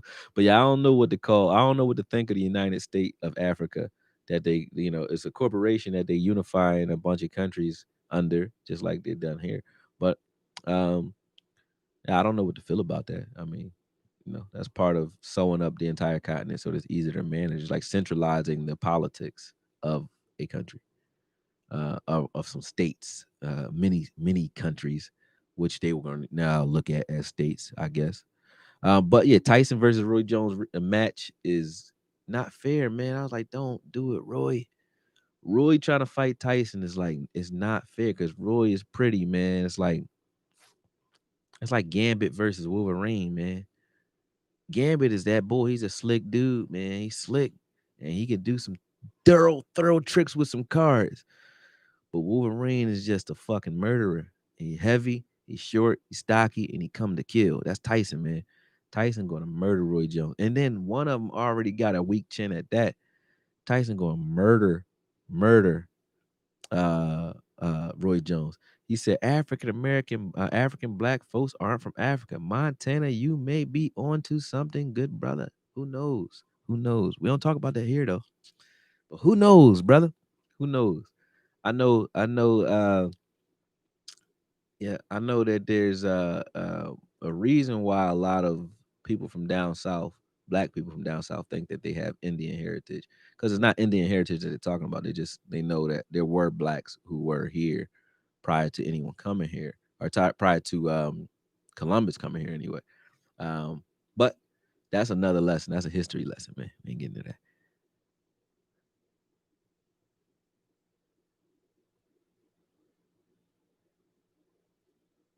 He said he not fighting. Oh, he said Tyson feel like a bitch because he not fighting. Yeah, I feel you. I feel you on that. Those of y'all who y'all got some brains in here, man. I guess people who follow me understand me better than I thought. I thought I was hiding shit. Y'all kind of know shit. That's kind of crazy. But that's dope. I really do appreciate that. I like that. I like the fact that y'all be on y'all shit. But yeah. Tyson, I don't know. I ain't see the interview him crying, no. But I think he was talking to Joe Rogan and he was like, "Yo, I don't like to work out because I might reignite my ego." Um, I feel him on that. I feel him on that because I think Tyson, now that he's kind of reignited it, he gonna go against whoever the fuck he feel like. I think he really will go after anybody right now that's in his age bracket, but other legends anyway. But Roy, I don't think that's fair because it don't matter if Roy want to fight or not. Roy can't run from Tyson because Tyson's fast and he coming, and I don't think he can hurt Tyson quick enough. I don't think he can hurt him, period. But I don't think he can hurt him quick enough and often enough. Like he might pot shot him, but he can't consistently apply pressure and hurt Tyson with anything other than a couple lucky punches here. And you ain't gonna knock Tyson out with just one quick hit. It ain't gonna happen. You gotta wear him down. And I don't think he's gonna be able to do that. So it's like putting a man in the ring with a pit bull. Like who you think will win? A pit bull is gonna win. It's a pit bull versus a human. It's over. Oh, yeah, you said check out some of your videos. Send me some, man. Hit me up on Instagram. My name, or hit me up in Twitter. My name is my name on there too. AKOYE Media. Hit me up in my DMs and I'll exchange info with you. Everybody know, like Rue, all y'all know, those who know me, I don't put my number out on the public because it's some weirdos out here. It's some night stalkers out here. I ain't gonna put it out in public, but at the end of the day, I'm approachable, man. Let's talk. I like talking to you. Who you got? You got Ant Ant Myers. You got Rue. I always speak to. Um, it's a couple people, man. It's a lot of people that I ain't named, but it's a lot of y'all I speak to. So yeah, let's rap, man. Yeah, let's rap. All right, now I'm officially going though. But appreciate it, man. Y'all hit me up. I hit y'all up, man. But remember, hit me in Montana. Hit me in my DMs like on Twitter right now. I'll give you my info. We'll talk. All right, man. Talk to y'all. Night stalker. Night stalkers. The night stalkers. Like, oh man. Night stalkers, man. That sound bad, man. I'm gonna give y'all. It's gonna be a mugshot. I might change the thumbnail to a Night Stalker mugshot. I'm gonna find me a Night Stalker mugshot. They're gonna change that thumbnail, man. All right, man. Peace. See y'all. Out of here. And here I go back again.